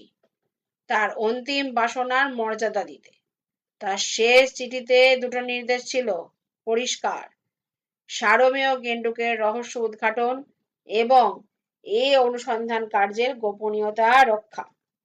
তাই এখানে কোনো বাইরের লোক নেই, সকলেই তার পরিবারভুক্ত। একজন অচিরেই তা হতে চলেছেন, একজন তার ওয়ারিশ এবং একজন তার কৈশোর ঘনিষ্ঠ বন্ধু। আমি তার লেখা চিঠিখানা প্রথমে পড়ে শোনাই। এটা উনি লিখেছিলেন তার পতনজনিত দুর্ঘটনার 10 দিন পর। শুনুন। এরপরের মিনিট 10 ভাষণ আমি অনায়াসে এড়িয়ে যেতে পারি। তার পত্রপ্রাপ্তি এবং প্রথম অনুসন্ধানের বৃত্তান্ত, কিভাবে ধাপে ধাপে তিনি সিঁড়ির মাথার পেরেকটা দেখেন এবং বুঝতে পারেন মিস জনসন কি ইঙ্গিত দিতে চেয়েছিল। তারপর উনি আবার শুরু করেন, আমি বুঝতে পারি আপাত আবল তাবল চিঠির ভেতর দিয়ে মিস জনসন আমাকে কি বলতে চেয়েছিলেন। উনি বুঝতে পেরেছিলেন সারমেয় গেন্ডুকে পা পড়ায় তার পদস্খলন হয়নি। উনি বুঝতে পেরেছিলেন মৃত্যুফাত পেতে কেউ তাকে হত্যা করার চেষ্টা করছিল। কিন্তু কে সেই ব্যক্তি? মরকতকুঞ্জে সে রাত্রে ছিল 9 জন। তার ভেতর 3 জন ছিল রুদ্ধদ্বার সৌধের বাইরে, আউট হাউসে, ছেদিলাল আর তার স্ত্রী এবং ড্রাইভার। শান্তিকে তিনি সন্দেহ করেননি, যদিও উইল মোতাবেক তার 5 বছর আগে করা উইল থেকে বলছি সে কিছু পেত। কিন্তু শান্তি এ পরিবারে আছে 10-15 বছর। আরও একজনকে তিনি সন্দেহ করেননি, কারণ পতনজনিত মৃত্যু হলে তার কোনো লাভ হতো না। সুতরাং বাকি রইল 4 জন। ওর মৃত্যুতে এই 4 জনই লাভবান হতো, 3 জন প্রত্যক্ষভাবে আর আরেকজন বিবাহ সূত্রে। মিস জনসন প্রচন্ড দুশ্চিন্তায় পড়লেন। এই কথা পুলিশে জানানো যায় না, তাতে পারিবারিক মর্যাদা ক্ষুণ্ণ হবে। কিন্তু যে ওর প্রাণনাশে উদ্ধত হয়েছিল তাকে ক্ষমাও করতে পারেন না। উনি মনস্থির করলেন, দুটো দৃঢ় পদক্ষেপ গ্রহণ করলেন। প্রথমত, আমাকে তদন্ত করতে আহ্বান করলেন, কিন্তু গোপনীয়তার বিষয়ে অত্যন্ত গুরুত্ব আরোপ করে। দ্বিতীয়, উনি ওর অ্যাটর্নিকে একটা নতুন উইল প্রণয়ন করে নিয়ে আসতে বললেন। আমার দৃঢ় বিশ্বাস বাস্তবে আততায়ী যেই হোক, উনি সন্দেহ করেছিলেন একজনকে, কারণ তিনি জানতেন তার চারিত্রিক দুর্বলতার কথা। ইতিপূর্বেই সে একবার ওর টাকা চুরি করেছে, চেক জাল করেছে, অপরাধ প্রবণতা হয়তো তার রক্তে। সেটা সত্য মিথ্যা যাই হোক, মিস প্যামেলা জনসনের মতে সে অপরাধ প্রবণ। ঘটনাচক্রে দুর্ঘটনার পূর্বে তার সাথে ওর একটি জনান্তিকে আলোচনাও হয়েছিল, তাতে সেই সন্দেহভাজন ব্যক্তি তাকে শাসিয়ে রেখেছে। বৃদ্ধা তার টাকা আঁকড়ে বসে থাকলে তার ভালো মন্দ কিছু একটা হয়ে যেতে পারে। বাস্তবে অপরাধী যেই হোক না কেন, মিস জনসনের সিদ্ধান্তে আসলেন মৃত্যুফাঁদটা সেই পেতেছে। আর তাই প্রথম সুযোগেই তিনি সেই সন্দেহভাজন ব্যক্তিটিকে বলেছিলেন দ্বিতীয় একটা উইল করার কথা, পাছে সে মনে করে এটা একটা ফাঁকা হুমকি, তাই তাকে উইলটা দেখিয়েও দিলেন। উনি প্রকারান্তরে সেই সম্ভাব্য হত্যাকারীকে বুঝিয়ে দিতে পেরেছিলেন তার মৃত্যুতে তার কোনো লাভ হবে না। বৃদ্ধা ভালোভাবেই জানতেন দ্বিতীয় সম্ভাব্য আততায়ী ওই ব্যক্তির নিকটজন। আশা করেছিলেন এ ওকে জানাবে, কিন্তু দেখা যাচ্ছে তা হয়নি। অর্থাৎ যে ব্যক্তি স্বচক্ষে উইলটা দেখেছিল সে তার নিকটতম আত্মীয়াকে সে কথা জানায়নি। প্রথম সন্দেহভাজন ব্যক্তি। এবার সুরেশ বাধা দিয়ে বলে ওঠে, লুক হিয়ার মিস্টার বাসু, ব্যাপারটা এমনিতে জটিল। আপনি তাকে ক্রমাগত ভাববার চেয়ে জটিলতর করে তুলবেন না, প্লিজ। সরাসরি প্রপার নেম ব্যবহার করলে মহাভারত কিচ্ছু অশুদ্ধ হবে না। বাসু সকলের দিকে ফিরে বলে, আমি সৌজন্য রক্ষা করতেই আকারে ইঙ্গিতে কথা বলেছি, আপনারা যদি অনুমতি দেন। সুরেশ আবার বলে ওঠে, ওটুকু নলচের আড়ালে সৌজন্য আদৌ রক্ষিত হচ্ছে না মিস্টার বাসু। উপস্থিত 5 জন জানেন কোন হতভাগ্য মিস জনসনের চেক জাল করতে গিয়ে ধরা পড়েছিল। আবার এটাও জানে, এক্সকিউজ মি পিটার কাকা, ফর বিং ক্যান্ডিড, আপনার অনুমান মোতাবেক কোন বৃদ্ধ পারিবারিক চিকিৎসক বুদ্ধুর মতো ভুল ডেথ সার্টিফিকেট দিয়েছিলেন? মামু এবার ডক্টর দত্তর দিকে ফিরে বললেন, আপনি কি বলেন, আমি খোলাখুলি আলোচনা করব? বৃদ্ধ গলাটা সাফা করে নিয়ে বলে, আমি সুরেশের সাথে একমত। সৌজন্যের নলচের আড়ালে কিছু ঢাকা পড়ছে না। আপনি খোলাখুলি কথা বলুন। তবে এই সুযোগে আমি আপনাকে চ্যালেঞ্জ জানিয়ে রাখছি, প্যামেলার মৃতদেহ এক্সিউম করে আপনি প্রমাণ করতে পারবেন না আর্সেনিক পয়জনিং এ ওর মৃত্যু হয়েছে। আমি অবশ্য খুব মর্মাহত হব কবরের শান্তি বিঘ্নিত হলে, কিন্তু আমি বিজ্ঞানী, চিকিৎসক, আমি তা সহ্য করব না। ডক্টর দত্ত, আমি মিস জনসনের দেহ কবর থেকে তুলবার প্রস্তাব করিনি, করছিও না। দুটো কারণে। প্রথমত, আমার মক্কেল যদি পরলোকে থাকে তাহলে এটা কিছুতেই অনুমোদন করতে পারবেন না। দ্বিতীয়ত, মৃতদেহকে নাড়াচাড়া না করেই আমি আততায়ীকে চিহ্নিত করতে পেরেছি, প্রমাণও পেয়েছি। সে কথাই বলবো। যে কথা বলছিলাম, মিস জনসন সন্দেহ করেছিলেন তার ভাইপো সুরেশকে, তাই তাকে দ্বিতীয় উইলখানা দেখতে দেন। আশা করেছিলেন সে মিস হালদারকে সেই কথা জানিয়ে দেবে। এখানে আমার অনুসন্ধানে দুটি ধারা দেখা দিল। সুরেশ বারে বারে বলেছিল সে এ কথা তার বোনকে জানায়, কিন্তু স্মৃতিটুকু দৃঢ়স্বরে বলে যে সুরেশ তাকে জানায়নি। স্পষ্টতই একজন মিথ্যা বলছে। কে বলছে? আমি সিদ্ধান্ত নিলাম মিথ্যা ভাষণ করছিল সুরেশ। যুক্তি: টুকুর মিথ্যা কথা বলার কোনো যৌক্তিকতা নেই। বরং সে যদি বলতো যে সুরেশ তাকে জানিয়েছিল তাহলে তার সুবিধা হতো। তাকে আমি জানিয়েছিলাম যে আমার মতে মিস জনসনের মৃত্যু অস্বাভাবিক, তার দেহ এক্সিউম করার কথা হচ্ছে। সে নিজে দোষী হলে বরং মিথ্যা করেই বলবে যে সুরেশ তাকে জানিয়েছিল দ্বিতীয় উইলটার কথা। সেটা টুকুর জানা থাকলে তাকে সন্দেহের তালিকা থেকে বাদ দিতে হবে। ফলে টুকু মিথ্যা কথা বলেনি। এখন দুটো সম্ভাবনা। সুরেশ মিথ্যা কথা বলছে নিশ্চয়ই, কিন্তু কোনটা মিথ্যা? সে দ্বিতীয় উইলটা দেখেছে, বোনকে বলেনি, অথবা আদৌ দেখেনি, আমাকে মিথ্যা বলছে। দ্বিতীয় সম্ভাবনাটা বাতিল করতে হলো মিনতি স্টেটমেন্ট থেকে। মিস জনসন যে ভাষায় কথা বলেছিলেন ঠিক সে ভাষাতে মিনতি আমায় ঘটনাটা জানিয়েছিল। অর্থাৎ মিনতি কথোপকথনটা সকর্ণে শুনেছিল, হয় ঘটনাচক্রে অথবা আড়ি পেতে। তার মানে সুরেশ উইলটা দেখেছে, কিন্তু টুকুকে জানায়নি। কেন? একটাই হেতু, গিল্ড কনসাস, অপরাধী মনোভাবাপন্ন। সে বুঝতে পেরেছিল তার জন্যে বড় পিসি উইলটা পাল্টে ফেলেছে। পাতটা সে পাতুক না পাতুক, তাকে সন্দেহ করেই নোট সরানো, চেক জাল অথবা ভালো মন্দ বিষয়ে হুমকি দেওয়ায় বড় পিসি দ্বিতীয় উইলটা করে সবাইকে বঞ্চিত করেছে। লজ্জায় সে কথা সে বোনের কাছে স্বীকার করতে পারেনি। কিন্তু মৃত্যু ফাঁদটা তাহলে কে খাটালো? যে কয়জনকে সন্দেহের তালিকায় রাখা গেছে তার মধ্যে একমাত্র মিনতি মাইতির কোনো লাভ হতো না সে রাতে মিস জনসনের মৃত্যু হলে।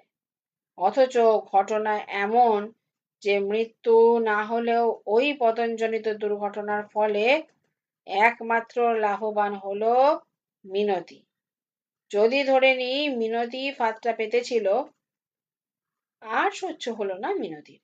সে গর্জে উঠল, থামুন, কি যাতা বলছেন! একটু ধৈর্য ধরে শোনো মিনতি, আমি কি বলতে চাই। কি শুনবো? বলি শুনবোটা কি? আপনি ক্রমাগত যা নয় তাই বলে যাবেন। মামু ওর কথায় কর্ণপাত না করে বলে চলেন, তাহলে তার একটা উদ্দেশ্য হতে পারে। মিস জনসনের মন নিয়ে তার পরিবারের বিষয়ে বিষিয়ে তোলা। সেক্ষেত্রে সে কিছুতেই ওই তথ্যটা তার ম্যাডামের কাছ থেকে লুকোতে চাইতো না যে ফ্লিসি সে রাতে বাইরে ছিল। খবরটা জানলেই কর্ত্রীর মন তার পরিবারভুক্তদের বিষয়ে বিষিয়ে উঠত। আমি একাধিক খবর থেকে জেনেছি মিনতি এই খবরটা গোপন করেছিল। মিনতি ওই ফাঁদটা পাতেনি। মিনতি নির্দোষ। যুক্তির সারবত্তা গ্রহণ করতে পারলো কিনা বোঝা গেল না, কিন্তু শেষ পংক্তির অর্থ গ্রহণ হলো তার। সংক্ষেপে বলল, ধন্যবাদ স্যার। ঠিক এইখানে আর একটা সাইড ইস্যু এসে যাচ্ছে, আর্সেনিক প্রসঙ্গ।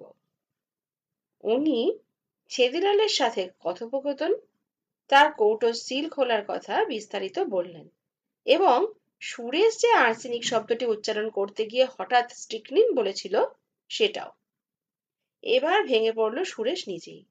বলল, আমরা আমরা বোধহয় সবাই কম বেশি পাষণ্ড স্যার। অন্যের কথা জানি না, নিজের কথা বলি। ছেদিলালের কৌটোটা দেখে আমার লোভ হয়েছিল। কতটা উইড কিলার খেলে মানুষের মৃত্যু হয় তাও ওর কাছ থেকে জানতে চেয়েছিলাম। কিন্তু কিন্তু বিশ্বাস করুন স্যার, না না, আই এম সরি। এ পর্যন্ত আমার যে চরিত্র চিত্রণ হয়েছে তাতে বিশ্বাস করুন শব্দটা উচ্চারণ করার অধিকার আমার নেই। দু হাতে মুখ ঢেকে বসে থাকে সুরেশ। এবার হঠাৎ স্মৃতিটুকু বলে ওঠে, তোর ওই কথাটা কিন্তু খাঁটি। আমরা বোধহয় সবাই কম বেশি পাষণ্ড।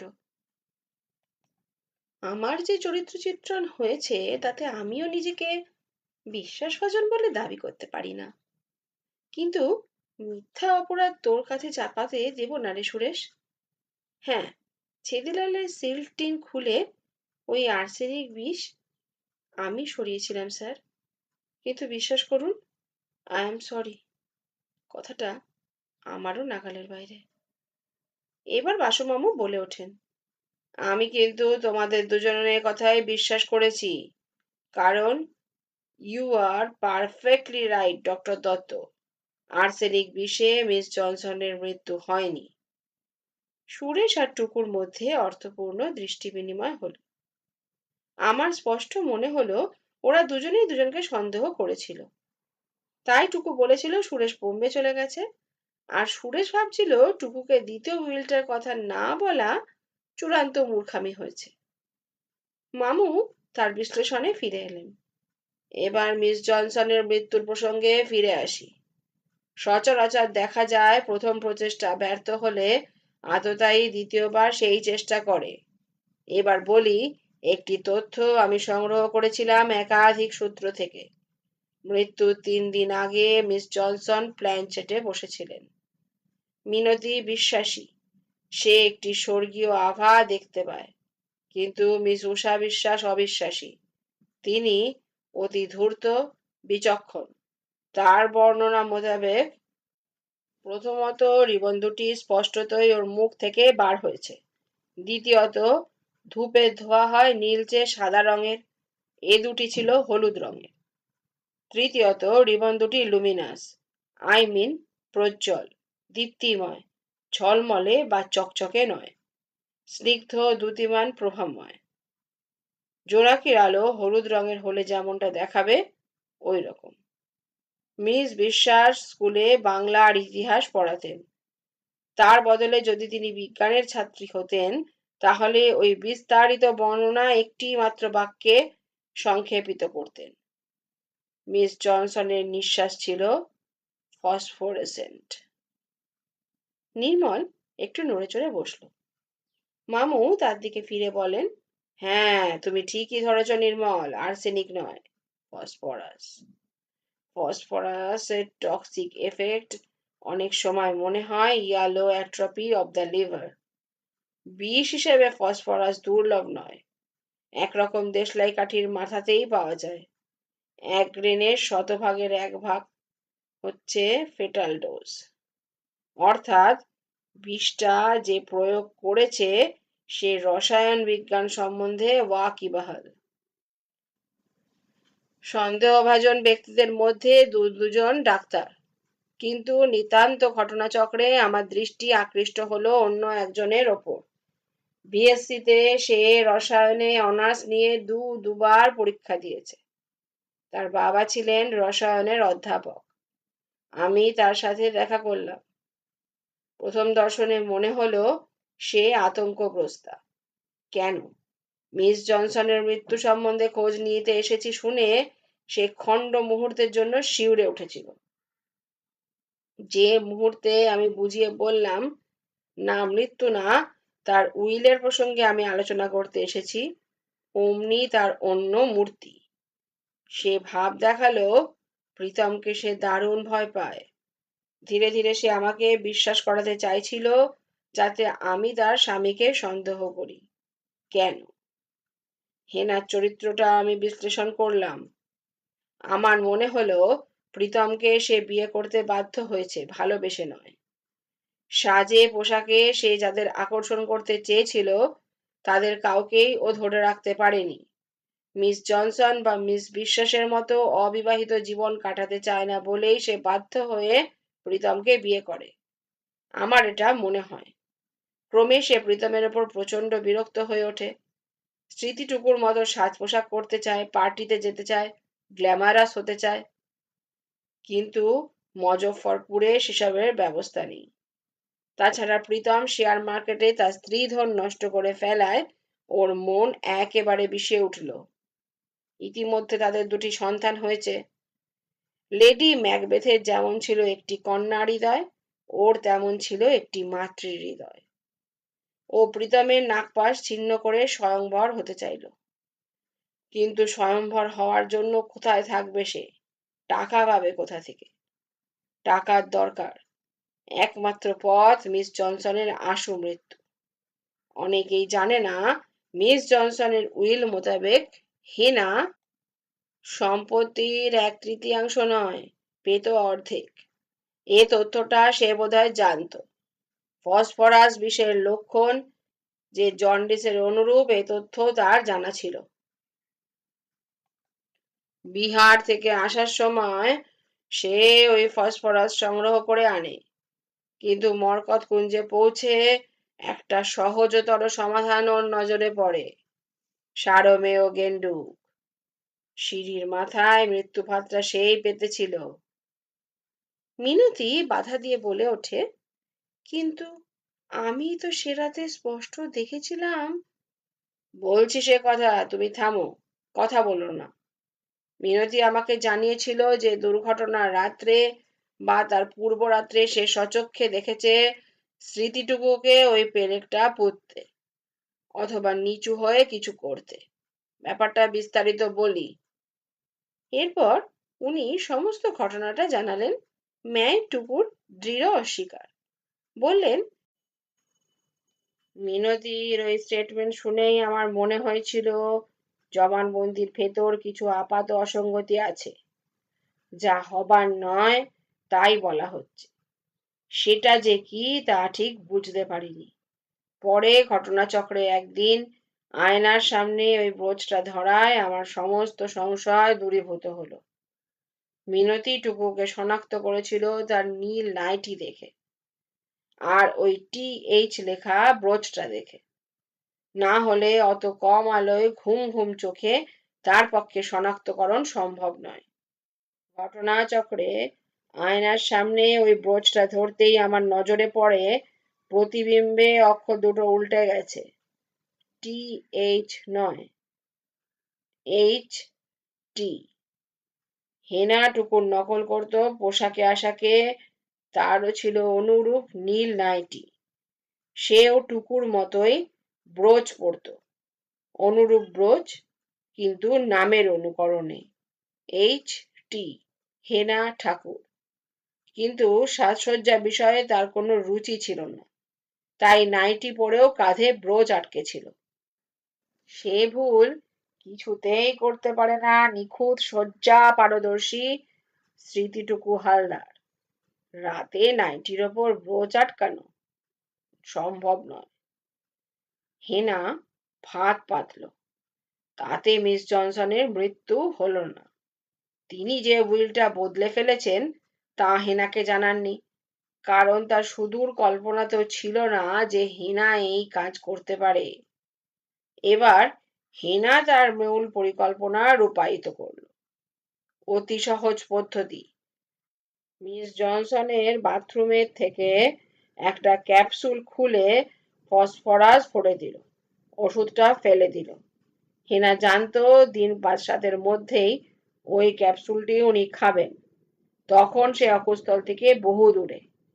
তাই সে আর মরকত কুঞ্জে একবারও আসেনি। হেনা কিন্তু ওখানেই থামেনি।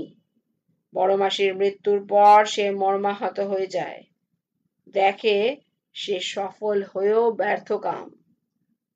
এখন সে অন্য পথে চলতে শুরু করলো। মিনতি মাইতির হৃদয় জয়, লক্ষ্য করে দেখলাম একমাত্র প্রায় সমবয়সী সেই মিনতি মাইতিকে ডাকে মিন্টিদি বলে, আপনি বলে কথা বলে, যা বলে না সমবয়সী সুরেশ বা টুকু। আর সেই জন্যই সে সুরেশ টুকুর সাথে হাত মিলিয়ে মিনতির বিরুদ্ধে উইল সংক্রান্ত মামলায় যেতে ইচ্ছুক ছিল না। তখন তার দুটি লক্ষ্য, এক, প্রীতমের কবলমুক্ত হওয়া সন্তানের অধিকার সমেত, দুই, মিনতির সেন্টিমেন্টে আঘাত করে কিছু অংশ ফিরে পাওয়া। হেনা আবার পাগলামির অভিনয়ও শুরু করলো। তার স্বামী তাকে ভালোবাসে, তাকে মনোবিজ্ঞান সম্মত চিকিৎসা করাতে চায়। এটাই হলো হেনার তুরুপের টেক্কা। সে ধীরে ধীরে আমাকে বিশ্বাস করাতে চাইছিল যে বিষ প্রয়োগ করেছে প্রীতম নিজেই। তার প্ল্যানটা ছিল অত্যন্ত মারাত্মক। স্বামীর সই জাল করে সে বেশ কিছু কম্পোস্ট ট্যাবলেট কিনে নিজের কাছে রেখেছিল। আমার বিশ্বাস দৃঢ়মূল হয়েছে বুঝলেই সে স্বামীকে ওই ঘুমের ওষুধটা ভুলিয়ে ভালিয়ে খাইয়ে দিত। সবাই ধরে নিত ডক্টর প্রীতম ঠাকুর হত্যাকারী। পিকে বাসুর হাতে ধরা পড়ার ভয়ে সে আত্মহত্যা করেছে। প্রীতম একটা আর্তনাদ করে দু হাতে মুখ ঢাকে, তারপর সংযত হয়ে বলে, তাই তাই সেদিন আপনি জিজ্ঞাসা করেছিলেন কম্পোজের কথা? হ্যাঁ, আমি তোমাদের দুজনকে পৃথক করতে চেয়েছিলাম প্রীতম, দ্বিতীয় হত্যা ঠেকাতে চেয়েছিলাম। প্রীতম রুদ্ধ কণ্ঠে বলল, যেদিন ও রাগ করে বাড়ি ছেড়ে চলে গেল সকালবেলা, সেদিন তুচ্ছ কারণে আমার সাথে ঝগড়াঝাটি করলো। ও আমাকে এক গ্লাস শরবত খেতে দিয়েছিল। ওর মুখ দেখে আমার কেমন যেন মনে হলো আসলে ওর পাগলামির কথা জানতাম তো, তাই ভেবেছিলাম ও কিছু বশীকরণ শিকড় টিকর খাওয়াতে চাইছে বুঝি। আমি রাগ করে ও শরবত ফেক দিয়ে। এমনটা ঘটতে পারে তা আমি জানতাম প্রীতম, তাই আমি একটা চিঠি লিখে হেনাকে পড়তে দিয়েছিলাম। তাকে জানতে দিয়েছিলাম যে তার গোপন কথা আমি জানি। মাই গড, তাই সে আত্মহত্যা করেছে? তাই পুলিশে বলছিল মৃত্যুর আগে হেনা কিছু কাগজপত্র পুড়িয়ে ফেলেছে। কাগজ পোড়া ছাইভি ছিল ওর ঘরে। বাসু প্রীতমের কাঁধে একটা হাত রেখে বলেন, এটাই সব দিক থেকে ভালো হলো নাকি প্রীতম? আমি ওকে আত্মহত্যা করার কথা বলিনি, শুধু বলেছিলাম মিনা আর রাকেশের দায়িত্ব আমি নিচ্ছি। সিদ্ধান্তটা হেনা নিজেই নিয়েছে, এছাড়া তার কোনো গত্যন্তর ছিল না। এটার দরকার ছিল প্রীতম, না হলে একের পর এক দুর্ঘটনাজনিত অপমৃত্যু ঘটত। প্রথমে তুমি, তারপরে মিনতি, যখন ওরা জয়েন্ট অ্যাকাউন্ট খুলতো। মিনতি উঠে দাঁড়ায়, বলে, বাসু মামু, এবার আমি আমার কথাটা বলি। সুরেশদা যে কথাটা বলেছে তা নিশ্চয় সত্য। আমরা সবাই কম বেশি পাষণ্ড। আমি আমিও কিছু পাপ কাজ করেছি স্যার। বাসু বাধা দিয়ে বলে ওঠেন, জানি মিনতি, মৃত্যুর ঠিক আগে মিস জনসন তোমাকে বলেছিল উইলখানা নিয়ে আসতে, আর তুমি মিথ্যা করে বলেছিলে কাগজখানা উকিলবাবুর কাছে আছে, তাই না? তার মানে তুমি ম্যাডামের অগোচরে আলমারি ঘেটে দেখেছ। মিনতি দু হাতে মুখ ঢেকে ফুপিয়ে কেঁদে ওঠে, আমি ধোয়া তুলসী পাতা নই স্যার। আমি লুকিয়ে আলমারি খুলেছিলাম, জানতাম ওই উইলের কথা, বুঝতে পেরেছিলাম উনি উনি সেটা ছিঁড়ে ফেলতে চান। আমি জন্ম দুঃখিনী স্যার, কিন্তু উইল পড়ে আমি সত্যিই বুঝিনি, বিশ্বাস করুন, আমি সত্যিই বুঝিনি যে সম্পত্তির পরিমাণটা এত। আমি ভেবেছিলাম 10-20 হাজার টাকা হবে। তারপর থেকে রাতে আমার ঘুম হয় না স্যার, আমার ঘুম হয় না। আমার সব সময় মনে হয় আমি তঞ্চকতা করেছি, সবাইকে ঠকিয়ে যা আমার হকের ধন নয়। বাসু বললেন, তুমি কি মিনা রাকেশকে কিছু দিতে চাও? শুধু ওদের না স্যার, শুধু ওদের না, সুরেশদা, টুকুদি, এদের কাছেও তো আমি অপরাধী। আপনি মধ্যস্থ হয়ে একটা বিলি ব্যবস্থা করে দিন। মিনা আর রাকেশ ওই মরকতগঞ্জেই মানুষ হতে পারে, প্রীতম ভাই যদি রাজি হয়। না হলে না হলে কবরে শুয়েও ম্যাডাম শান্তি পাবেন না স্যার। মামু ডক্টর দত্তর দিকে ফিরে বলেন, আপনি আমার মক্কেলকে 50-60 বছর ধরে ঘনিষ্ঠভাবে চিনতেন। বলুন তো, কি ব্যবস্থা নিলে মিস প্যামেলা জনসন সব থেকে বেশি খুশি হতেন? পিটার দত্ত বললেন, আমার দৃঢ় বিশ্বাস উষাও তাই বলে। পামেলা ওই দ্বিতীয় উইলটা বানিয়েছিল অন্তিমে ছিঁড়ে ফেলার জন্য। মিন্টি যখন নিজে থেকে আপনাকে দায়িত্ব দিচ্ছে, তখন আপনি মধ্যস্থ হয়ে একটা বিলি ব্যবস্থা করে দিন। নির্মলের পেটেন্টটা যাতে নেওয়া যায়, সুরেশ আর টুকু যাতে পামেলার ক্ষমা সুন্দর আশীর্বাদ পায়। আর প্রীতমকে আমি একটা সাজেশন দিচ্ছি, সুদূর মজফরপুরে পড়ে থাকার দরকার কি? আমি আর কদিন? নির্মলও বেরিনগরে থাকবে না, এখানে ভালো ডাক্তার নেই।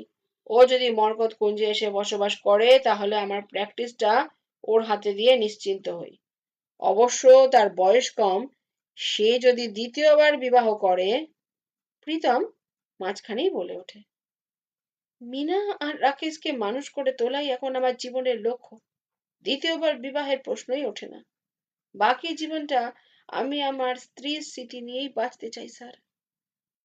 হিনা হিনা শয়তান ছিল না sir. She was she it was a case of obsession. She was a patient. She was suffering from a mental disease, sir. হ্যাঁ হ্যাঁ, সুরেশ ঠিকই বলেছে। আমরা সবাই কম বেশি পেশেন্ট আছি, কিন্তু হানি তা ছিল না sir. She was a patient. She was a patient, sir. Basu মামু আজ অনেক অনেক ভেলকি দেখিয়েছেন, কিন্তু আমার মনে হলো শেষ চমকটা দিল এই প্রাণবন্ত পাঞ্জাবি তরুণটি। হানির প্রতি তার ভালোবাসায় এক তিলও মালিন্য স্পর্শ করেনি।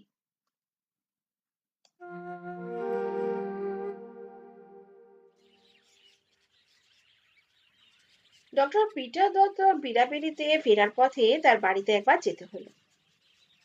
মিস বিশ্বাস আজকের এই অধিবেশনে উপস্থিত ছিলেন না, শারীরিকভাবে অসুস্থ থাকায়। কিন্তু তার উৎসাহ নাকি কারো থেকে কম নয়। মামুন অনুরোধে ডক্টর দত্ত একদিন মিস মার্পেল অফ মেরিনগরকে কোনো ক্রমে শান্ত করে রেখেছেন।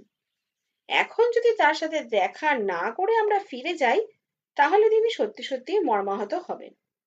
ডক্টর দত্ত শেষ যুক্তি, রোগীর মানসিক শান্তির জন্য এটুকু করা দরকার। মামু বললেন, শিওর, উনি আমার দিদির মতো, চলুন যাই। আমাদের দেখতে পেয়ে সজ্জালিনা বৃদ্ধা বললেন, শেষমেশ এদিনে এলে ভাই, যখন আমি বিছানায় শুয়ে কেক কুকি কিচ্ছু বানিয়ে রাখতে পারিনি গো। ডাক্তার সাহেবের ভাইঝি দাঁড়িয়েছিল তার বিছানার পাশে, বললে, তাতে কি, আমি তো আছি। ও বেলা পুর করে রেখেছিলাম, জানতাম তো ওরা আসবেন, এক্ষুনি গরম গরম ভেজে আনছি। কফি না চা? মামু বললেন, কফি, কিন্তু দুধ চিনি বাদ, আমারটা। আশা পুরকায়স্থ উপস্থিত ছিল, হাত তুলে নমস্কার করলো। সেও চলে গেল ভেতর দিকে, বোধ হয় সাহায্য করতে। বৃদ্ধা বললেন, পিটার, মিস্টার টি.পি. সেনের জন্য যেটা আনিয়ে রেখেছি সেটা একটু নিয়ে এসো তো। পিটার আদেশ তামিল করতে গেল। মামু বললেন, আমার জন্য আবার কি আনিয়ে রেখেছেন? প্রেজেন্টেশন? উনি জবাব দেওয়ার আগেই ডক্টর দত্ত ফিরে এলো। তার হাতে কৃষ্ণনগরী মাটির পুতুল। একজন বলিষ্ঠ গঠন নগ্ন যুবক কবজিতে থুতনি রেখে কি যেন ভাবছে। বিখ্যাত ভাস্কর্যের miniature copy, the thinker. Miss বিশ্বাস বলেন, তুমি পেশায় সাংবাদিক ভাই, চিন্তা জগতের মানুষ, তাই তোমার জন্য ঘূর্ণি থেকে আনিয়ে রেখেছি। টেবিলে সাজিয়ে রেখো, আমার কথা মনে পড়বে। অসংখ্য ধন্যবাদ জানিয়ে মামু উপহারটি গ্রহণ করলেন। বৃদ্ধা বললেন, শুনলাম তুমি আঙ্কেল জোসেফের জীবনীটা লিখবে না বলে স্থির করেছো, সত্যি? মামু হেসে বললেন, সত্যি। আঙ্কেল হ্যারল্ডের ডায়েরিটা পড়ে মনে হলো আপনি ঠিকই বলেছেন। কোমাগাতা মারু জাহাজের সাথে জোসেফ হালদারের কোনো সম্পর্ক ছিল না। দুজনেই বুঝছেন তবু কথাবার্তা চলছে ঠাড়ে ঠাড়ে, আউল বাউলের সাংকেতিক ভাষা। উষা বললেন, আঙ্কেল জোসেফের মেয়ের দেহটা এক্সিউম না করেই যে সেটা তুমি বুঝতে পেরেছো, এটা আনন্দের। সেটা করলে আমরা সবাই মর্মাহত হতাম। আমি, পিটার আর প্যামেলা। শুনলাম হেনা ভুল করে বেশি ঘুমের ওষুধ খেয়ে ফেলেছে। বেচারা হেনা। তা প্রীতম কি স্থির করলো? মরকতপুঞ্জেই থাকবে? শেষ প্রশ্নটা পিটার দত্তকে। মনে হলো এই নিয়ে বুড়ো বুড়ি আগেই আলোচনা করেছে। পিটার গ্রীবা সঞ্চালনে জানালেন প্রীতম রাজি হয়েছে। বৃদ্ধা খুশি হলেন। বাল্যবন্ধুকে বললেন, তাহলে তোমার ছুটির ঘন্টা এবার বাজলো, হ্যাঁ? তাই তো আশা করছি। এবার বৃদ্ধা মামুর দিকে ফিরে বললেন, আই কংগ্রাচুলেট ইউ। কাজটা হাসিল করেছো, অথচ ডার্টি লিনেন সর্বসমক্ষে ছাড়তে হলো না। কি করে সবার পেটের কথা বার করলে জানতে দারুণ কৌতূহল হচ্ছে।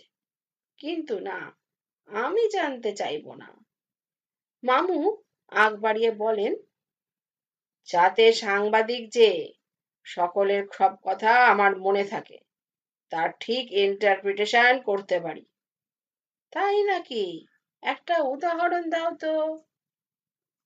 যেমন ধরুন, ডিটেকটিভ শব্দটার বাংলা পরিভাষা যে টিকটিকি, এই সোজা কথাটা না বুঝতে পারায় একবার এক বৃদ্ধ যে ভাষায় ধমক খেয়েছিলেন, তার কারেক্ট ইন্টারপ্রিটেশন শ্রোতা করতে পেরেছিলেন কিনা জানি না, আমি বুঝতে পেরেছিলাম। রীতিমতো চমকে উঠলেন উনি। আমতা আমতা করে বলেন, মাই গড, তুমি তুমি তা কেমন করে জানলে? সে তো টেলিফোনের কথা। ওই যে বললাম যাতে সাংবাদিক, প্রায় গোয়েন্দার মতো। কি কি ভাষায় ধমক খেয়েছিল সেই বৃদ্ধ? কোট, আমার কথা তো 50 বছর ধরে তুমি বুঝতে পারলে না। Dot dot dot. সে আবার নতুন করে কি বুঝবে? আনকোট। বিস্ময়ে বিস্ফারিত হয়ে গেল উষা বিশ্বাসের চোখ দুটি। বাক্যটার কি ইন্টারপ্রিটেশন ওই সাংবাদিক ভদ্রলোক করেছেন তার জানতেই চাইলেন না। মামু কিন্তু মিটিমিটি হাসতে থাকেন। উষা বলেন, না, তুমি তো সাংবাদিক নও। You are a jewel of the sleuth, a genius, Hercule Poirot. চেনো তাকে? নাম শুনেছ? মামু সে কথার জবাব না দিয়ে একটা প্রতিপ্রশ্ন করেন। বলেন, ক্রমাগত আপনি বা প্রশ্ন করে যাবেন কেন? এবার আমার প্রশ্নের জবাব দিন দেখি। আপনি মেরি রোজ বুড়ের নাম শুনেছেন? চেনেন মেয়েটিকে? মিস বিশ্বাস অবাক হলেন। বলেন, মেরি রোজ বুড়ে? ফ্রেঞ্চ? হ্যাঁ, ফরাসি মহিলা। 1844 সালে জন্ম। ফ্রান্সের লোরেন অঞ্চলের বাসিন্দা। অনেকক্ষণ চোখ বুজে ভাবলেন। তারপর বললেন, আরো দু একটা ক্লু। অত্যন্ত সুন্দরী, মাথায় সোনা গলানো চুল, আনপার, নিজের নাম সই করতে পারতেন না। আপনি আমাকে যে মূর্তিটা দিলেন, দ্য থিঙ্কার, তার অরিজিনাল ছিল তার সংকলনে। মাথা নেড়ে বললেন, ফেল মারলাম, বলে দাও, কে ওই মেরি রোজ বুড়ে? মৃত্যুর মাত্র 19 দিন আগে তার পদবিটা বদলে গেছিল। মৃত্যুর সময় তার নাম ছিল মেরি রোজ রোদা, আগস্ট রেনে রোদার সহধর্মিণী। তার যখন বিবাহ হয় তখন তার বয়স 70, আর রোদার 77। 50 নয়, পাক্কা 53 বছর ধরে আগস্ট রেনে রোদা সেই মহিলাটির কি একটা কথার অর্থ বুঝে উঠতে পারেননি। মুখ চোখ লাল হয়ে উঠল শয্যালীন বৃদ্ধার। ক্রমে সামলে নিলেন। ডক্টর দত্তর দিকে ফিরে বললেন, ছোকরার মুখের কোনো আন নেই দেখছি। মামু বলেন, ছোকরা? আমার বয়স কত জানেন? জানি 70 বছর বয়সে মেরি রোজ যদি ওয়েডিং গাউন পরতে পারেন, তাহলে তোমার বয়সী চ্যাংড়াও দিদির হাতে পিটনি খেতে পারে, বুঝেছো তো ছোকরা? গরমা গরম কচুরি হাতে আশাটা প্রবেশ করায় বোধ করি সেদিন ভাগ্নের সামনে মামুকে দিদির হাতে ঠ্যাঙানিটি খেতে হলো না।